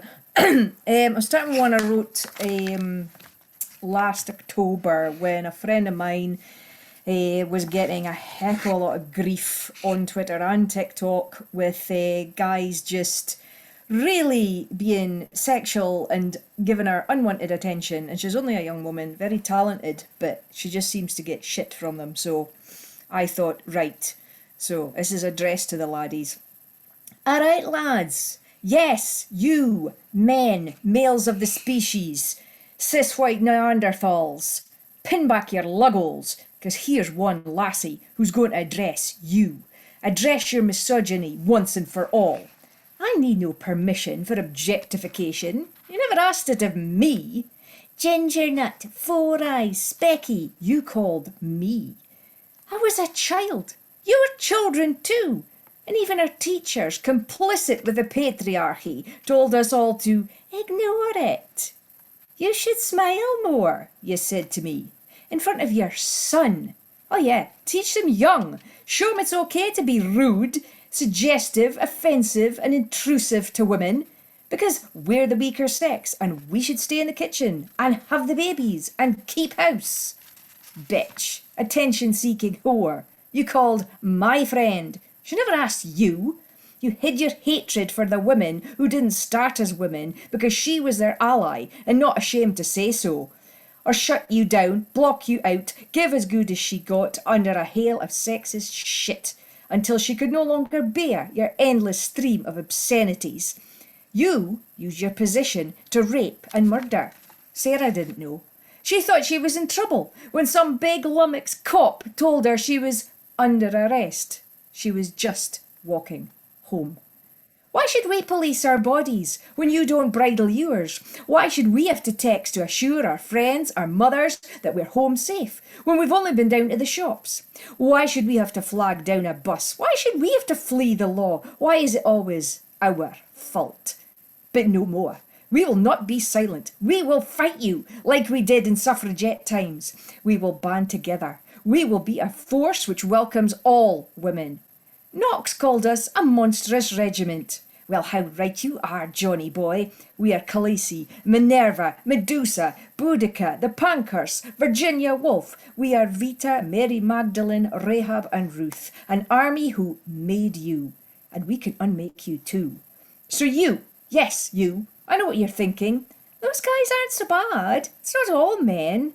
Yes, not all men are rapists, murderers, abusers, narcissists, coercive, dominating, sexist, dirty, filthy, evil. But you are the same species. You sit there and say nothing when your man shows you a sneaky porno shot he took on his phone when his girlfriend was in the shower, when your mates in the pub leer and drool over some young dames out for the night, when your boss makes a joke about her indoors or the missus when you say she needs you at home. Stop it now. Stop the silence. Speak out. Call it out. I don't care if it loses you friends. These guys aren't friends. They're next week's most wanted. So, this lassie addresses all you laddies who think this doesn't apply. We are your sisters, your mothers, your daughters, your nieces, your grandmothers, your aunts. If you're not happy betraying them, then ask yourself, how does she feel? Okay, so that's the rant over. And now, so we'll go for rant 2, language politics. This is called translations, and the incident on the bus actually happened. So for those of you who don't know, I live in Aberdeen, North East Scotland. Finn's basically up the road from me and kent him for years. Anywho, translations. In another wee note, there was a brilliant play by the Irish playwright Brian Friel called Translations, and I was partly inspired by that as well. You wasna a sailor, the manny jalooses, to the muckle loon gan heed along as the bus sloups for it. Pardon? The loon inquires in a pan low voice. I said you wasn't a sailor, the manny laughs. Oh no, ha! The gite propones. He's probably thinking how ignorant this old fool sounds. And I'm thinking, nah, only because he's translated directly into English for your Sassenach lugs. He micht have said, Tu n'étais pas maran, or Du warst kein Zeeman, or Harro u nad Jollider. A gan fi Scots to another lead. 'Cause he hears and kens you dinna ken what he's speaking about. But we're nae in a metro in Paris. We're nae in an autobahn in Munich. We're on a bus in Union Street in cauld grey Aberdeen. Far you get Scots that hae English in their heads, their mither Doric has dried up like an all Kai's milk, 'cause their mithers were skelpit for spicking yon course why. Sign the squeal, threepit doon their thrapples. That's bad English. Learn to speak correctly, and not like a country bumpkin. No, they canna converse. Wi' mannies on buses, for never lost their gwee Doric tongue. Spoken for wahiny back, for the king himself spake the lead o' Buchan, gieing his northern subjects favour for aithin perils o' literary kennin, and could outset in Latin and English just to show they werena feel. Syne, dinna ye think we're feel? Fin we're actually bilingual, like ilka Gael and Scot has been, syne we're twa nations jined and Jamie the Sax flitted to Lunnon tune, syne Robert the Bruce gied us the royal wood o' Stockit, syne the sons of Scota came ower the Irish say, syne we traded wi' our friends in Holland, Poland, Russia and Norrowa tae. We've aye had twa tongues in our heads, een for the kirk and squeal, een for the daily darg wi' our neepers, on the boat or at the plough, een for our granny's ingle nook and for our mam's bosey. We're nae feel, far fit. But a manny in a bus means you canna had your balance like a fisher loon would dee. Say, no, nae me, I canna keep my fit. But I can keep my ain lead and spick like my folk, for I'm hame wi' my ain, for I'm Scots, nae English, and needna gaan through another lead. Okie dokie. And this one, I have to admit, I've gone head over heels for a certain bass singer. I'm not telling you anymore, but this is about the first love poem I have written in 20 years. I'm not joking. Anyway, it's good when you actually get over the past and you think, hey, I can enjoy myself again. So here we go. It's called In Love, again, in brackets. I'd forgotten that first blossoming of love when every little thing he does makes me smile. When I check his socials 100 times a day just to see if he's posted, I'm fizzing inside. I am light, I am joy, I am happy. He colours every part of my day. The songs I listen to, the words I write, the clothes I wear, I reference him. Who cares if that seems sad? I'm happier than I've ever been in a lifetime. My sweetheart, my archangel, I love his smile, his eyes, his voice. We've chatted on Instagram for weeks now about opera, pop, singing theory. I keep asking questions like an excited 5-year-old. My heart leaps every time I see the message notification, and it's him, being nice, unaware of how he makes my day. Ah, this digital unrequited love. Such a sham, but I don't care. For now he makes me smile every time I look into those amber green eyes and just swoon over his finely chiselled cheekbones. I don't care. I'm happy, even though I know it's not real. I'm in love and enjoying the feeling after so long without it. Thank you, everyone, and thank you, Finn, for letting me come on tonight. Bye-bye. Thanks, Brian. Thank you very much indeed. Catch you later. No doubt, no doubt. Okay, let's moving on. Just welcome back. Okay. Hello, everybody. So, my first poem is called All My First Jobs, which sounds like I've had a lot of first jobs, and I have. Could be here sometime. Only joking, right? A volunteer at the RSPCA, unpaid, mostly shoveling shit and marvelling at the colours. A volunteer at the Geology Museum in Manchester, unpaid, mostly unpacking rocks. A locker room assistant at an outdoor swimming pool in Yorkshire, mostly paid for reading. A box office assistant at the Palace Theatre, mostly paid for stuffing envelopes. An evening receptionist for evening classes, I didn't have a clue, mostly paid for smiling sweetly. A practical assistant for degree students, mostly paid for refocusing the microscopes. A staff development administrator, mostly paid for hacking into the computer. And then HR advisor for a corporate, mostly paid as a messenger to shoot between unions and management, but finding a knack for listening to the underlying needs of people and finding the beauty in business and meaning in the mundane.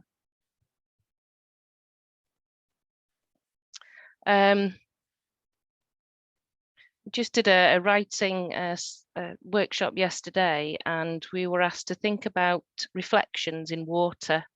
And this is my poem. Pock-marked pavements. Rain pools in the potholes, puddles in the depressions, water plasters over the cracks. The treachery of winter freezes black on tarmac, and we slip to school and slide to work, friction-free and thrilling at the temporary hardness of our unreliable hollows. And my last one tonight, I'm keeping it brief and quick. This is all about those missing teaspoons. You can see Leslie laughing. Where do all my teaspoons go? And I scratch my head and jangle the survivors in their tray.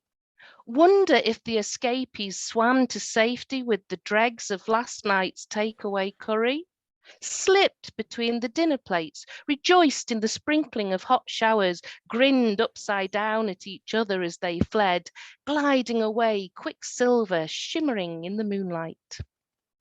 That's it from me. Good night.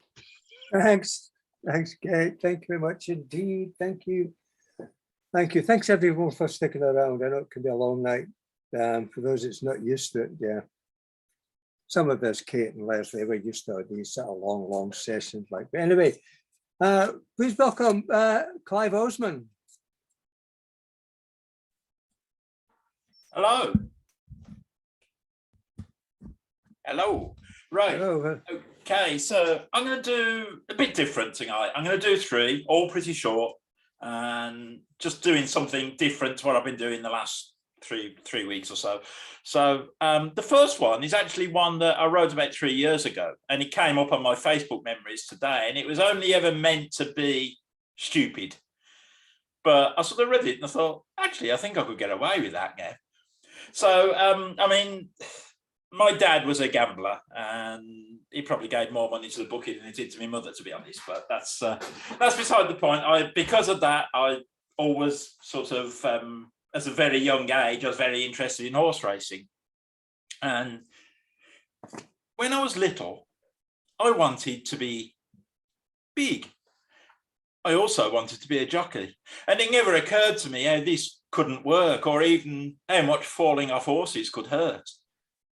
I wanted to win the Grand National, which was sort of irrational because pity the poor horse being forced to run that marathon course with a big ginger lump of lard on its back.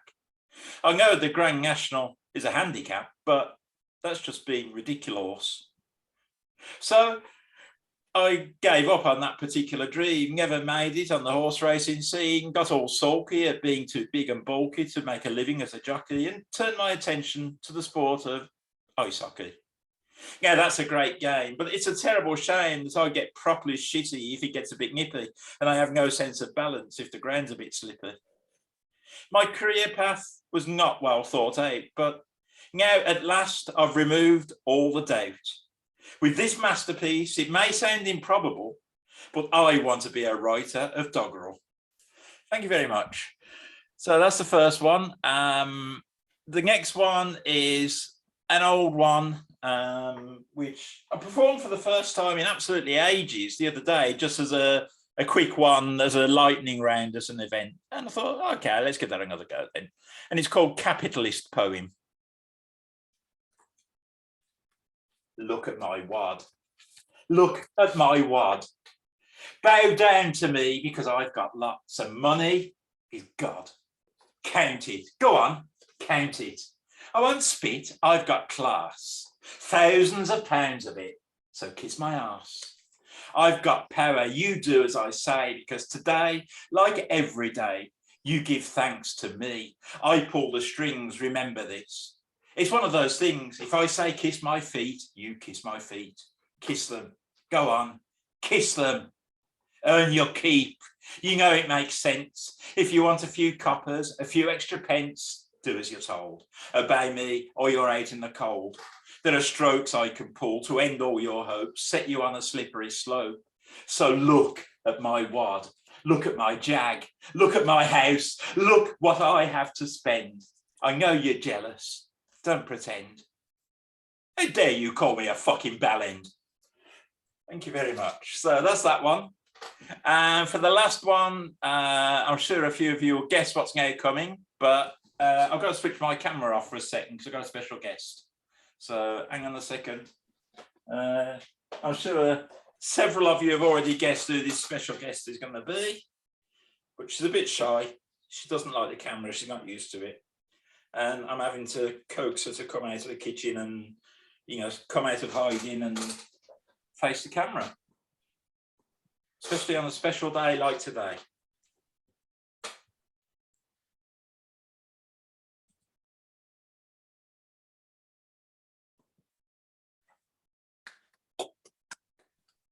Now, listen up.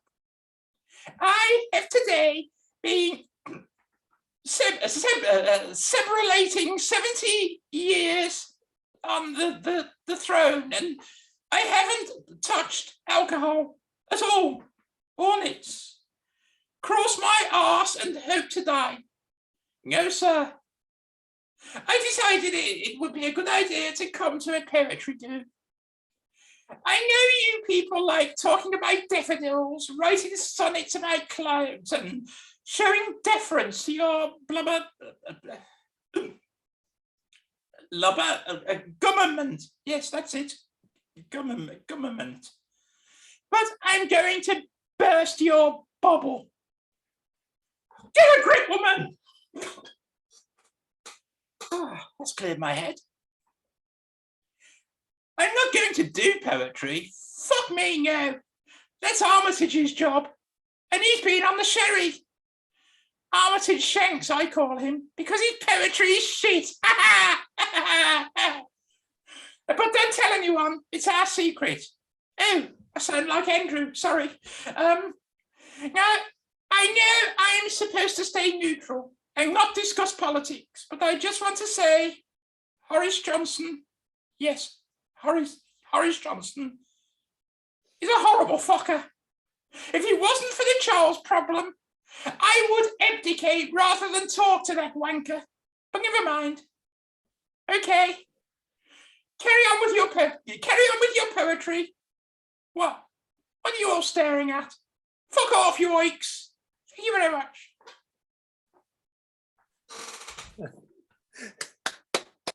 And that's me done.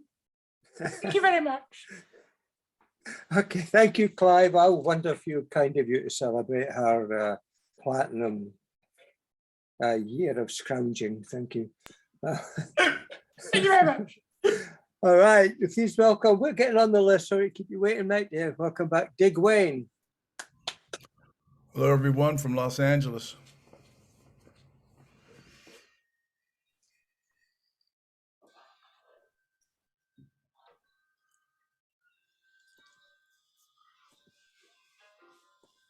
I am the narcotic.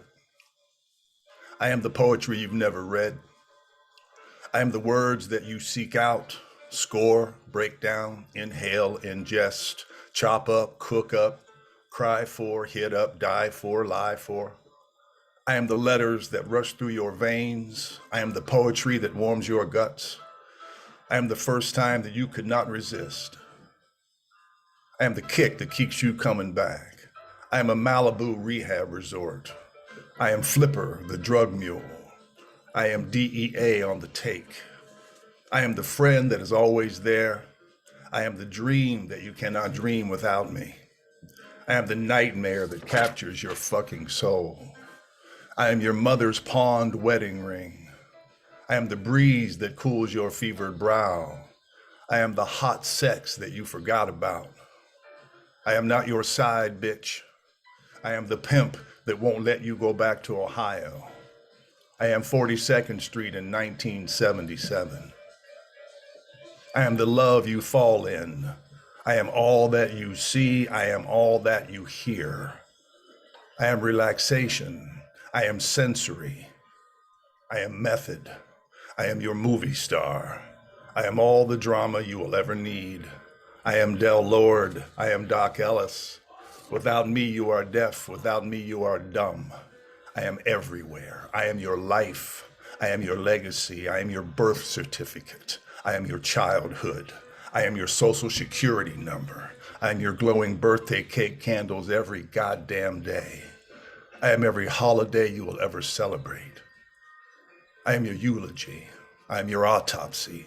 I am your virginity. I am your first abortion. I am rock and roll. I am hard bop. I am a string quartet. I am death metal. I am Little Lambsy Deities. I am bluegrass on a green hill. I am orgasmic tango. I am three-piece power pop. I am 90s gangster rap. I am EDM on ecstasy. I am smooth jazz, but only if nothing else is working. I am Muzak while you make up your mind. I am a billionaire in a tin can leaving the Earth's atmosphere. I am a cup of coffee and a cigarette. I am a race riot. I am a systemic skin pop. I am wet paint on a canvas. I am your artsy, fartsy woke-up call. Without me, you are dopamine with no dope. I am as high as a box kite. I am the Band-Aid on your trauma. I am the stomach pump when you have overdosed on life. I am who you call when 911 or 999 will not pick up. I am the man you've been waiting for. I am the literary defibrillator. I am the poetry you cannot live without. I am the narcotic. This one's called 67 Black Unicorns. 67 black unicorns. The talk of the clock runs counter to the mortal ticks and trials. Lucid energies designed, I speak Hindi in my dreams. Drunken swan dives from the skinning cliffs of Nepal. Embrace ahimsa with perfect blades. Cutting bold ripples, digesting risks. My blue-black scalp bristles with the sanguine scars of 6 billion krill circumnavigating Buddha's kiss. Memories of at once romance, youth dalliance, swarthy earthen women balancing on menace, creased with an uncanny hip toss of seduction, but in truth, scalding my palms with blue hot gelid sex, destroying worlds never imagined, a tacit affair, an orbital cotillion, body surfing on bare naked gravitational waves, memories of romance at once. Greasing up for sweeping the floor of life's fantasies, lucid energies designed for living, not this convulsion of therefore. I penetrate the atmosphere, swallowing 10 thin dimes, collecting my spoils, crossing my I's, dotting my T's. I roused awake with a smile. Thank you. I guess so. Thanks. Thanks, Dick. Thanks, man. Lovely. Thank you. Always wonderful to see you. Cheers. Thank you. You're welcome. My pleasure, Finn. Thank you very much. I have to go. Yeah, I get that. Cheers, man. Thank you. Bye. Middle of the afternoon over here. So thank you very much. Thanks to everybody. Thanks for the poetry. Beautiful. Enjoy the rest of your Sunday, man. Thank you. Thank you very much. Okay, back to this side of the Atlantic now. And another first-time blotter. Please welcome Finola. Hi, I'm going to move through this quickly because I realize that people are tired. I'm going to do some poems out of my pamphlet, Count the Ways, which will let you know it's a kind of collection around the idea of love. I've chosen this poem because it's set in the Winter Olympics. Vancouver, 2010. Thin ice. I say yes, but not my idea of fun. An ice rink stadium packed with flag flourishing fans, while lycra skaters whirl twirl below. At my side, he pitches low and steady. In racy padded anorak, he's not my usual, but I fancy him, so let him take me to sit high above neon ice slush. As the athlete swirls, goes for gold, her slices scribble the ice. Like a scythe, the champion sweeps, triple lip, toe loop combinations, leave her blue dress fluttering and our pulses racing. The fast flowing freestyle, always best. My heart flips as his hot leathered hand presses my woolly waist. Yes, my choice. I fancy him, so let him take me. Result, the perfect score. And this one's a different tone altogether, because often love can go wrong, and quite often it's the small things that we notice too late. Wake up call. You haul me from dream drifting, snug in your tousled bed. I hear you early rise, kitchen clatter. I'm a lay-a-bed, day waster, sloth, you remark, dark dressed in the doorway. I want our mornings to release day's perfume, not this peat, earth-soiled puer tea you proffer. Aged, brackish, it slaps my mouth. You say I'm drinking time. I taste rot. And this pamphlet looks at love between siblings, parents and children, as well as the joy of grandchildren. But I feel that friendship is an undervalued love. So it's seen me through lockdown, illness and bereavement. There's a special friendship between poet pals, which is obvious here tonight, Finn, because you get feedback and encouragement and people celebrate your success. So this last poem in the section is for my poet pals. In case of emergency, on midnight's verge, I text, help, I'm struggling for a word, not a metaphor, not half rhymes. I have fistfuls. Tonight, before deadline's guillotine, I crave silken rabbits out of your scarf-full sleeve, coins golden from your ears, surprises to end on. Ever the tease you offer gigolos. Thank you, Finn. Oh, thank you very much, Paula. Thank you. Thank you. Whoa. Somebody's got full of that, and it's Leslie. Hi, I'm Game, but lovely. What an evening. Gary, you rocked it. If you're still here, Gary, you totally rocked it. I'm only going to read one tonight. Boy, there are moments that I really am grateful that I'm a poet when things that are inexplicable happen. And I wrote this poem, I think 5 years ago. It was an event that happened, I witnessed in Mexico where I've lived for years, but it can happen everywhere. There was just such an incident in London I heard about over the week, and I just wanted to, I really feel that I want to read this tonight, even though it's a bit difficult. My apologies. So give me a second and I'll find it. Here we go.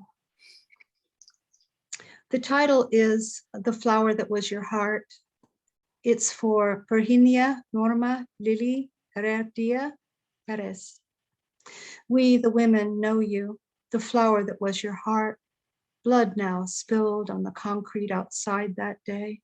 The noon sun at its height, the excited whispers of the palms overhead, with these birds also there circling and lighting and circling, circling and lighting.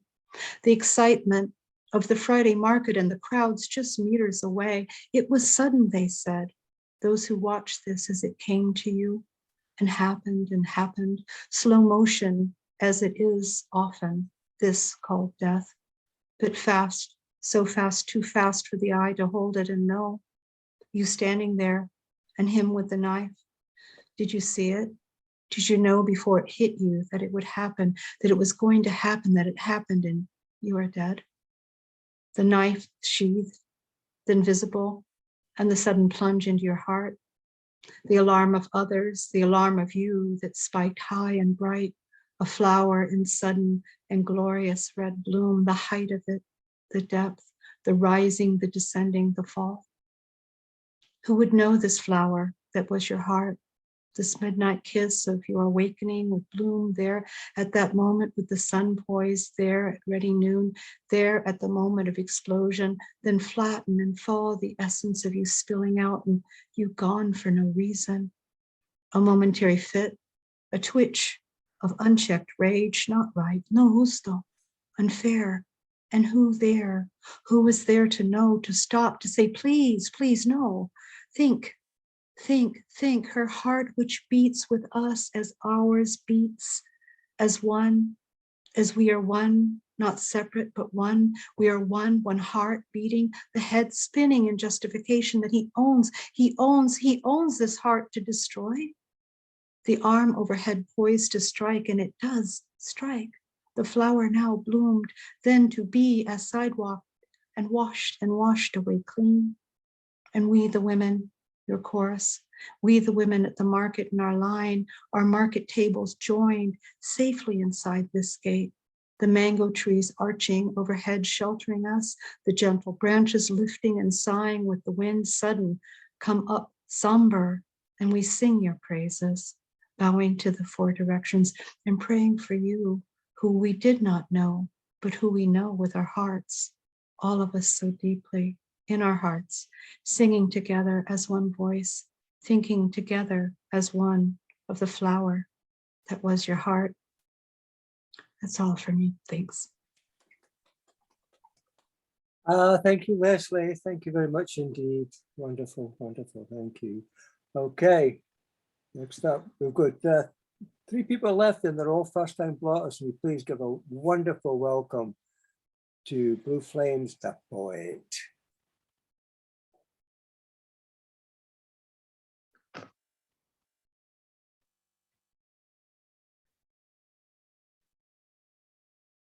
Or not.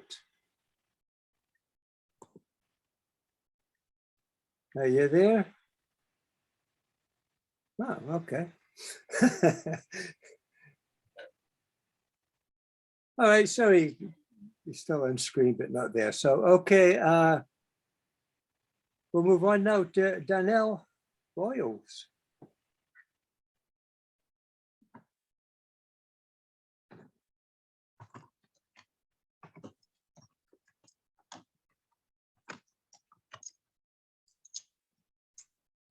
Sorry, I was having a technical difficulty. Hi, how are you, Ben? Thanks for having me on tonight. I've really enjoyed everybody's performances tonight. There's some that's have been very inspiring. But I'm Danielle Boyles with Emotions and Art in Evansville, Indiana, US. I was trying to decide if I was going to go with empowering or heartfelt this evening. It was a hard choice. So I decided to go with empowering. I'm sure the ladies will appreciate this. For my first, I've got 3 pieces. She never fit in, you see, from a young age, always having been the square peg, round hole kind of girl, always different, funny dressed, funny hair, funny personality. Always loving, always different, never fitting in. But she's okay with that. Confident in who she is, but also lacking self-love. Pretty, but never thinking she was pretty. Everyone wanted to know her, but no one wanted to stay. It's been like this through an entire lifetime and lifetimes before. Cycles of people constantly coming and going. The one everyone wants to know, everyone talks about knowing, everyone thinks of when they need advice.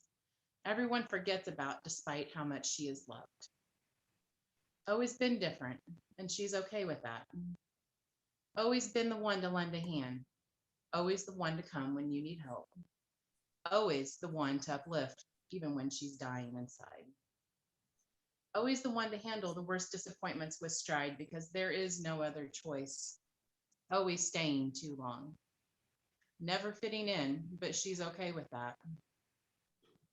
Lifelong loneliness in a crowd. Wowed by the immense need to feel, see, hear. To not be alone. The most aloneness, even when not. Always feeling, always seeing, always knowing. Always been different, never fitting in, but she's okay with that. Fitting in is overrated, and I'm perfectly okay with that.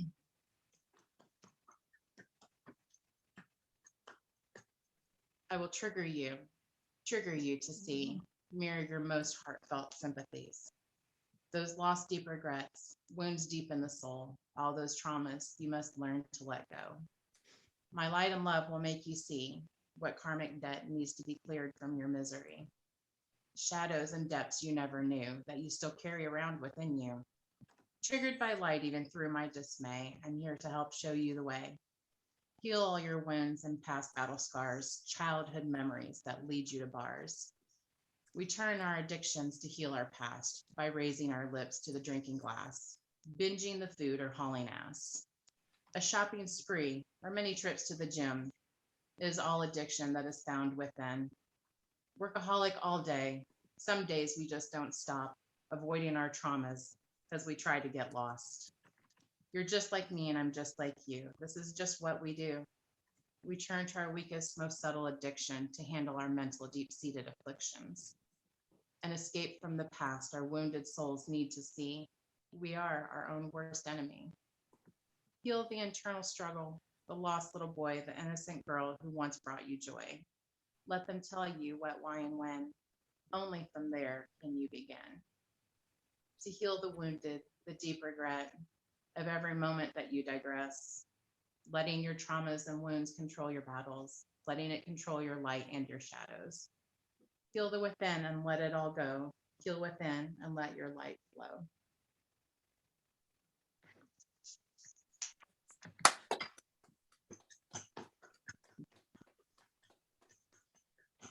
Divine feminine, divine masculine. What is that, they say? Asking what the other is in a peculiar kind of way. Wanting to know how to receive and achieve this state of mind. Wanting to know how to become one of this kind. We are here to bring the balance back. We are here to save the feminines from being under attack.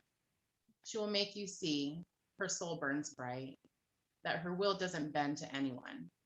Her strength comes from 1,000 suns, a goddess in her own right, leading the others from the dark of night. She will put your masculine to the test to see if you are like all the rest. Using her beauty to make you see, she holds the magic keys to rule the world of sexuality. Her feminine wiles will draw you in and make you see what a fool you have been, surrounding herself in self-righteous love, making her see so much more above. Knowing she is up for the task of helping bring all of these beauties back, showing them how to work their magic and sing their song of wondrous beings. Stand up and fight for what is rightfully yours, bringing balance back to between the cause. A king and queen, a god and goddess, they are all here and they walk among us. Divine masculine and feminine, that is upon our time. We're being taught and shown that our value is worth, that our virtues aren't just something for the taking. We're achieving beings with plans to rule, finding our empires and not being fools, using our talents for high intent and valor, planning our rise and escape, using our beauty to teach you your ways. A respect for our needs and for what we are, not for your entertainment and using.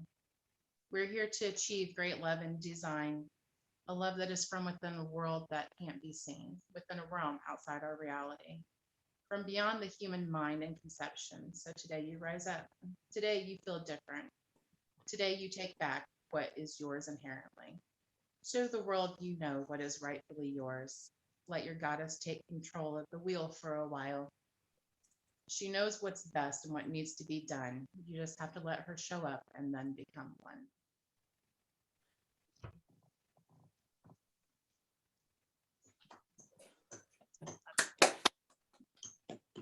Thank you very much. Thank you very much, Danielle. Okay. The man is ready to go now. He's back.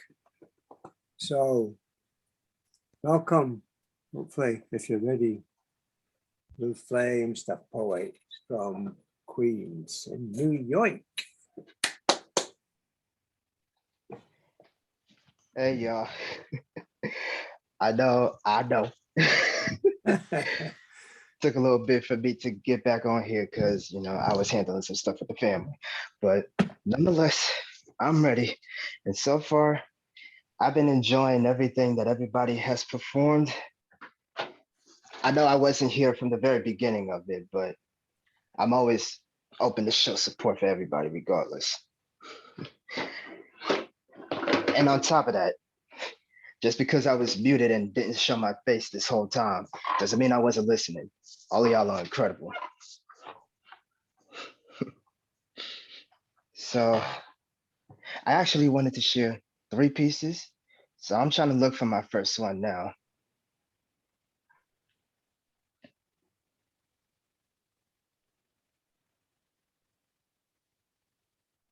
Hold on a sec.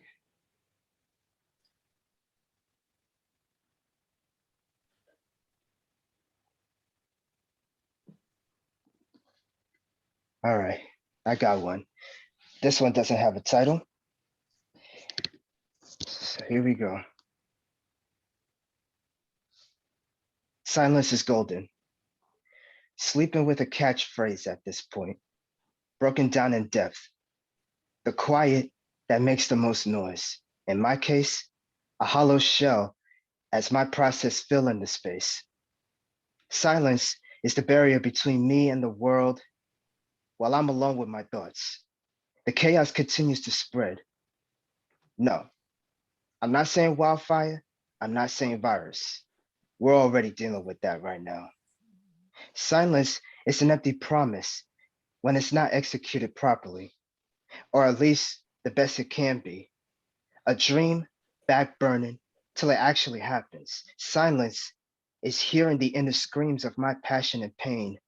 Every time I rewind and play back the raining remains of the pages I've buried in my conscious, subconscious to restrain. Silence is a song ballad, that to the core. The cries of my happiness battles with my moodiness, that every monster manifested has invaded my peace, my comfort retreat.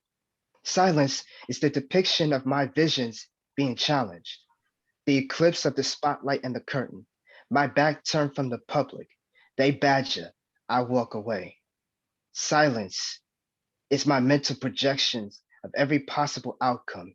Each door reveals versions of myself in various scenarios that could be the thousands to one in ratio. Silence being the only way that I can confront that one me, representing all voices, all technology, all psychology, every aspect of the globe. Silence is the dark vacuum of space where the inner screams are drained out of me. Anytime I've been beaten down, reminded of the dangers, worries, guilt, empathy, silence keeps me frozen in time, controlling the clockwork in my mind that each depicted song written hits harder and harder through my conflicted emotions. Each page rewinded, the chapters of this battle escalates. He's the entire world attacking me while I'm in defense mode, bending my reality.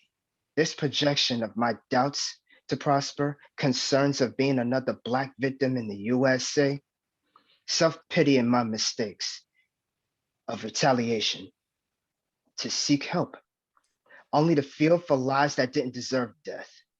Now I got a Kaepernick to learn 3+ names that built up my strategy of maneuvering around the blame that this golden opportunity presented as his finger pointed in my face. I'm charging back in, ready to joust. Neo's soul into a revolution without fear. He doesn't feed on too much power. Fast forward to the last 6 minutes. In the final hour, I exhaust his energy till he gives out. He still tries to taunt me, excuse me, but I utilize this space to block him out. So when I beat him down, my lockdown became my breakout. The only thing left is me silently waking up now.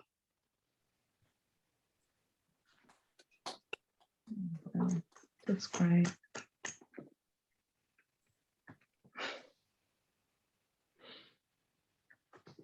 All right, hold on. Got a second piece that I wanted to do. I'm gonna find it, y'all. I'm gonna find it.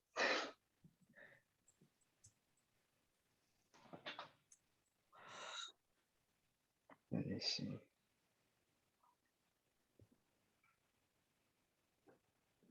Well, actually, this piece right here, I actually broke it down into different parts. I broke it down into 14 parts to be specific.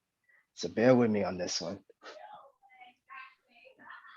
1, tragedies has struck many nerves as we speak, fluidly. Passed around is the norm of countless streams, podcasts, and commentaries while packing the heat to discuss cemeteries in the industry. War and peace has been sky high. Is that a reach? Because every day is another mini boss battle, to say the least. No matter the pushback, there's always rebuttals out of broken speech. 2, what's been dug up? What's been buried? What's been tossed to the side? What was brought back up? What's been under the rug? What's been above on the table? Is there even a choice? Those who claim woke are counting more bodies, but force people to stay asleep, counting sheep while they are the very catalyst of all these problems piling up on the streets. 3, the tar and the concrete, they peeping without a peep, till it's convenient, trying to empty the storage, prepare for their release, shaving off the paper trail and digital currency wool of the consumers. The actual customers are the sellers themselves, buying into the trends just to feed bigger trends. What became the current days of the capitalist ecosystem was spilled over is the resistance. 4, the flooding pours of outcry, that even the platforms they use can be utilized so the movements can mobilize. So these are the testing grounds of grasping open channels to reason, economic and financial trials of liberation, knowing that no one can take it with them when they're gone. Okay. But the right investments, while they still alive, that in the end, their impact through actions are what they really leaving behind. 5, to leave gems for others to pick up the pieces, learn from what the past gave them, not to be hindered by them, but to apply that knowledge towards future aspirations in the present time. The purpose of longevity, that these signs are pointing to the promises that can only be achieved by slowing down, examine the environment, and even the people surrounding them. 6, each verse contains timeless material that could turn up the volumes of the analogies, similes, and metaphors that single out the verge of cataclysmic events, of the insider social circles. Mentions of how dropping the ball or knocking it out of bounds, trying to hit dunks, 2-pointers, 3-pointers, sticking and moving through the defense plays to make the epic passes settling the score. 7, the hook brings out the references from the sports to the films, stating the cases of the game that's laying out the stats, so that the mainstream have already sustained for the sake of status. Take the name and parade with the mask to try and hide the damage in which that's been exploited, that's been outed. All of which sounds outdated, and yet here we are. It's still relevant. 8, even when there isn't, even when there's singers on the track, even when influencer voices speaks louder than the hot topics, to be above the noise that's distracted from the collective of catalogs, interpreted on how the media steroids boost up the inflated flex to pump up Viagra thrusts just to have those quick bursts till suddenly stirring suddenly stirring up endless controls on birth control in these current rivers of decade time zones. 9, the lust of seeking pity parties than the love of the craft, making monsters out of that life became the fictional reality. Flipping it, it's just the hashtag realistic fiction being boxed into the conformity to see living examples that set the motives for greatness, creating the chain reaction of igniting the revolution. With each war, it's a movie, and with every battle for peace, it's a documentary. 10, breaking down the word superheroes. When the masses embraces the comfort of super showcasing what they can do, keep getting caught up in the spectacle, being known for just one thing. Plenty say antics, many says entertaining. What it is, says the power of persuasion that those who believe in the impossible, they swear they're ready to take on carrying out these challenges. 11, heroes are what people waiting on to see. The larger than life feel the most down to earth, or at least the more relatable, looking up to the public figures as the actual saviors of the personal. So much so that our favorites got their favorites. Indications of showing signals for those high expectations most likely sends red flags. Want to wave the white when they can't always believe everyone they see. Suspending disbelief rather than rationalize the flawed human being. 12, the museum art of balance, a vast study in the works of the concept translated into practice, clues being discovered to unravel the veil of hidden secrecy to clear things up on both ends. The easily digested and the vaguely dissected when the middle ground contributes towards giving out more options, to be the fulcrum of the seesaw dynamics, foundation for the bridge. 13, the intros are meant to get people ready for the verses of long-term teachings. Get hooked into how the words catches on. And if anything, just to go firing off on continuous extensive thoughts, even though the tangents and detours usually meant to bring out a little levity to the dire scenarios before stretching the approach too thin, there's gotta be just enough to make them want more. 14, the outros are the negotiations to hold on to the claims for consideration. Rooted in regards of looking once more into the genesis to realize the revelations before being supplied to early oblivion. The arrival of the truth and the exit of the proof and the coagulated mousse that the salvation of ascension lead to a better relationship with the self-anchored by the accepted love from others.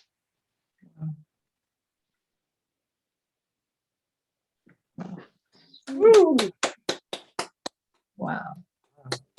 Thank you. Wow. Amazing. Yeah, supreme, Jane. Supreme, my man. Thank you. On the screen here, very coincidentally, on the squares on the screen, right next to you, there's another fellow Queen's poet, Noah. So you're both right neighbors on my screen tonight. Thank you, sir. No problem. One more piece. I'm gonna find a shorter one this time. I'm gonna get a shorter piece to work with, and I'm gonna let everybody else get their chance to go on and show us what they made of, because poetry is everything, and I always appreciate showing love for others. So I got y'all. I'm gonna find a shorter piece to work with here.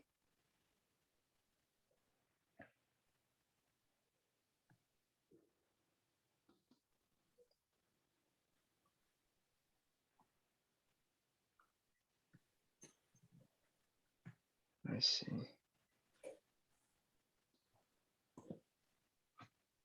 Hold on a second.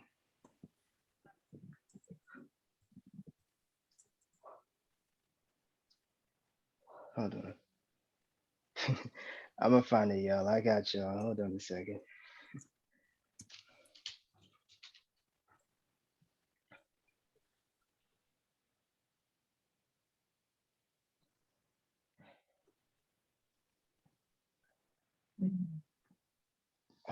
Let's see.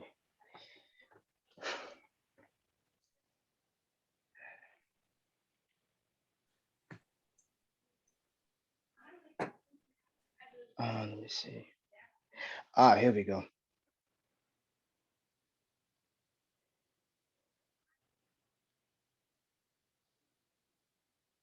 This piece is called In the End. It feels like a new beginning, the long-awaited series finale, conclusion to everything that is. No articles, blogs, algorithms, percentages, or point systems at all. It's just right here in the moment, returning to the rear view as recap of the journey. There's the replay value, and then there's the painful callbacks. Serve and protect is more like hurt and oppress. Art is the painting of the world when drawn blanks. It means no go. Not on top of the piece of cues, that's a no-show. But then making good time for the memories to make up for lost time, putting in that same energy, cutting off the fat of the negatives to leave more room for the meat to taste the positives. Every culture and background comes in different shapes and sizes, no matter the shade of the skin, no matter the bracket of status, no matter the conditions of deficiency or orientation.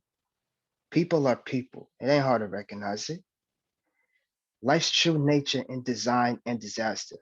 Can't have one without the other. Where do we go from here? We just began with the reminders.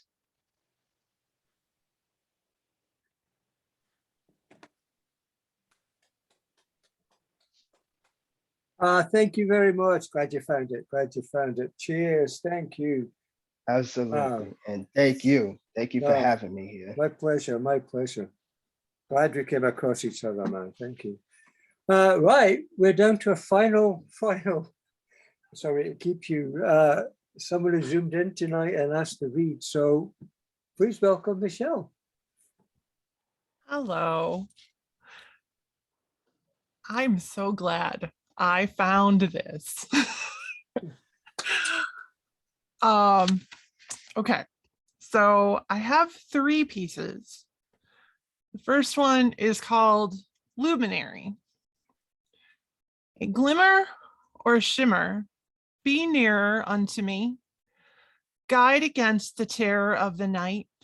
Provide a pathway to ease my anxiety.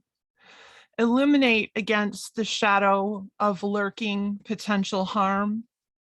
For light provides sheer delight, be it flicker or steady flame, providing simply enough to sustain. The second piece is called Embrace Grace. Despondent soul, ascend from deep within the shadowy abyss of your mind. Glimmer of aspirations are still within thy reach. Extend your mind beyond the tunnel vision of angst and see a glint of hope. Go beyond sorrowful woe to know the redemption of acceptance, where anxiety is a labyrinth with tangled twists and turns, a torrid downward spiral, a desperate, lonely trial, disguised by painted on smiles. Shadows fall within us all, and darkness has a way of forcing surrender, leaving us wishing for dreams held in harmony. Please know, hope still resides in thee. And my last one is called Enchanted Longing, after reading another poet's publication.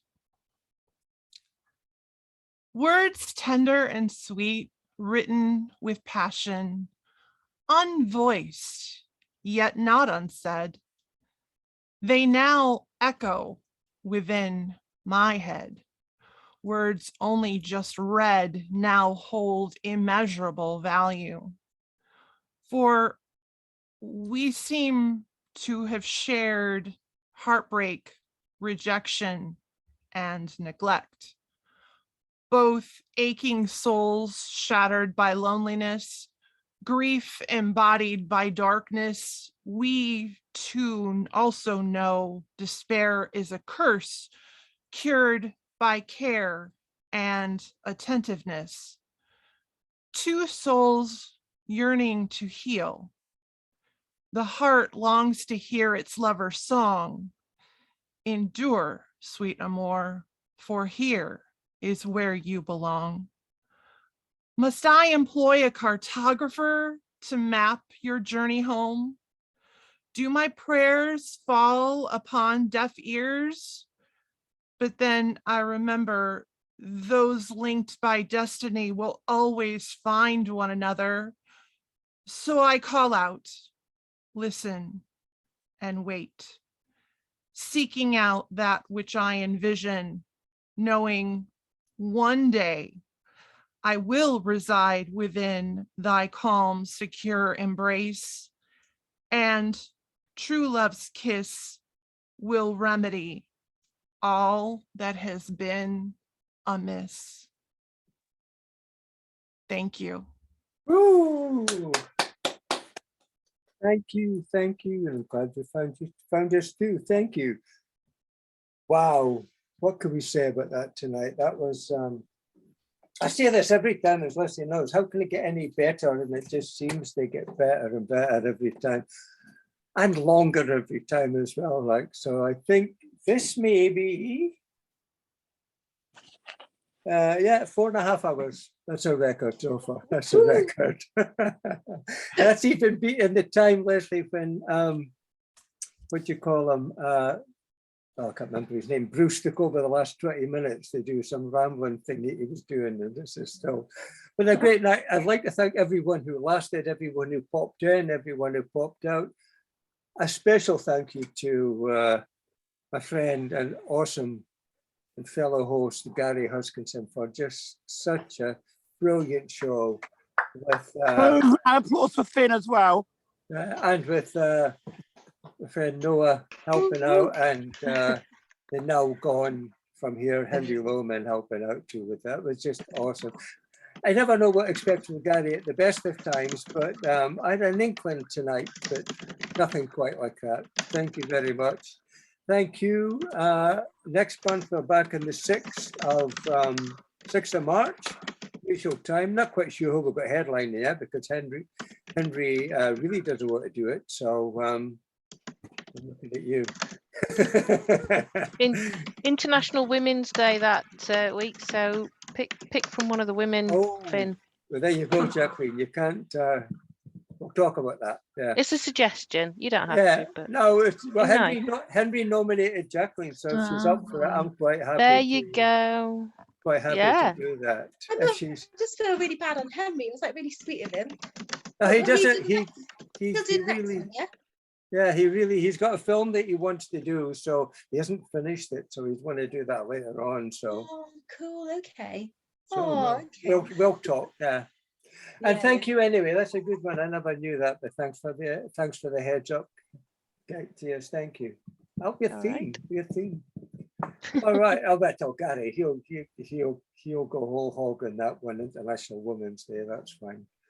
Well, I have to go. I'm so tired. Thank you, Finn. Bye, Jacqueline. Okay. Bye. Thank you. I better let my wife know I'm still alive. Thank you. Cheers, Noah. Thanks, everyone. Bye. Thanks, Gary. Bye, everyone. See you. Good night. Adios.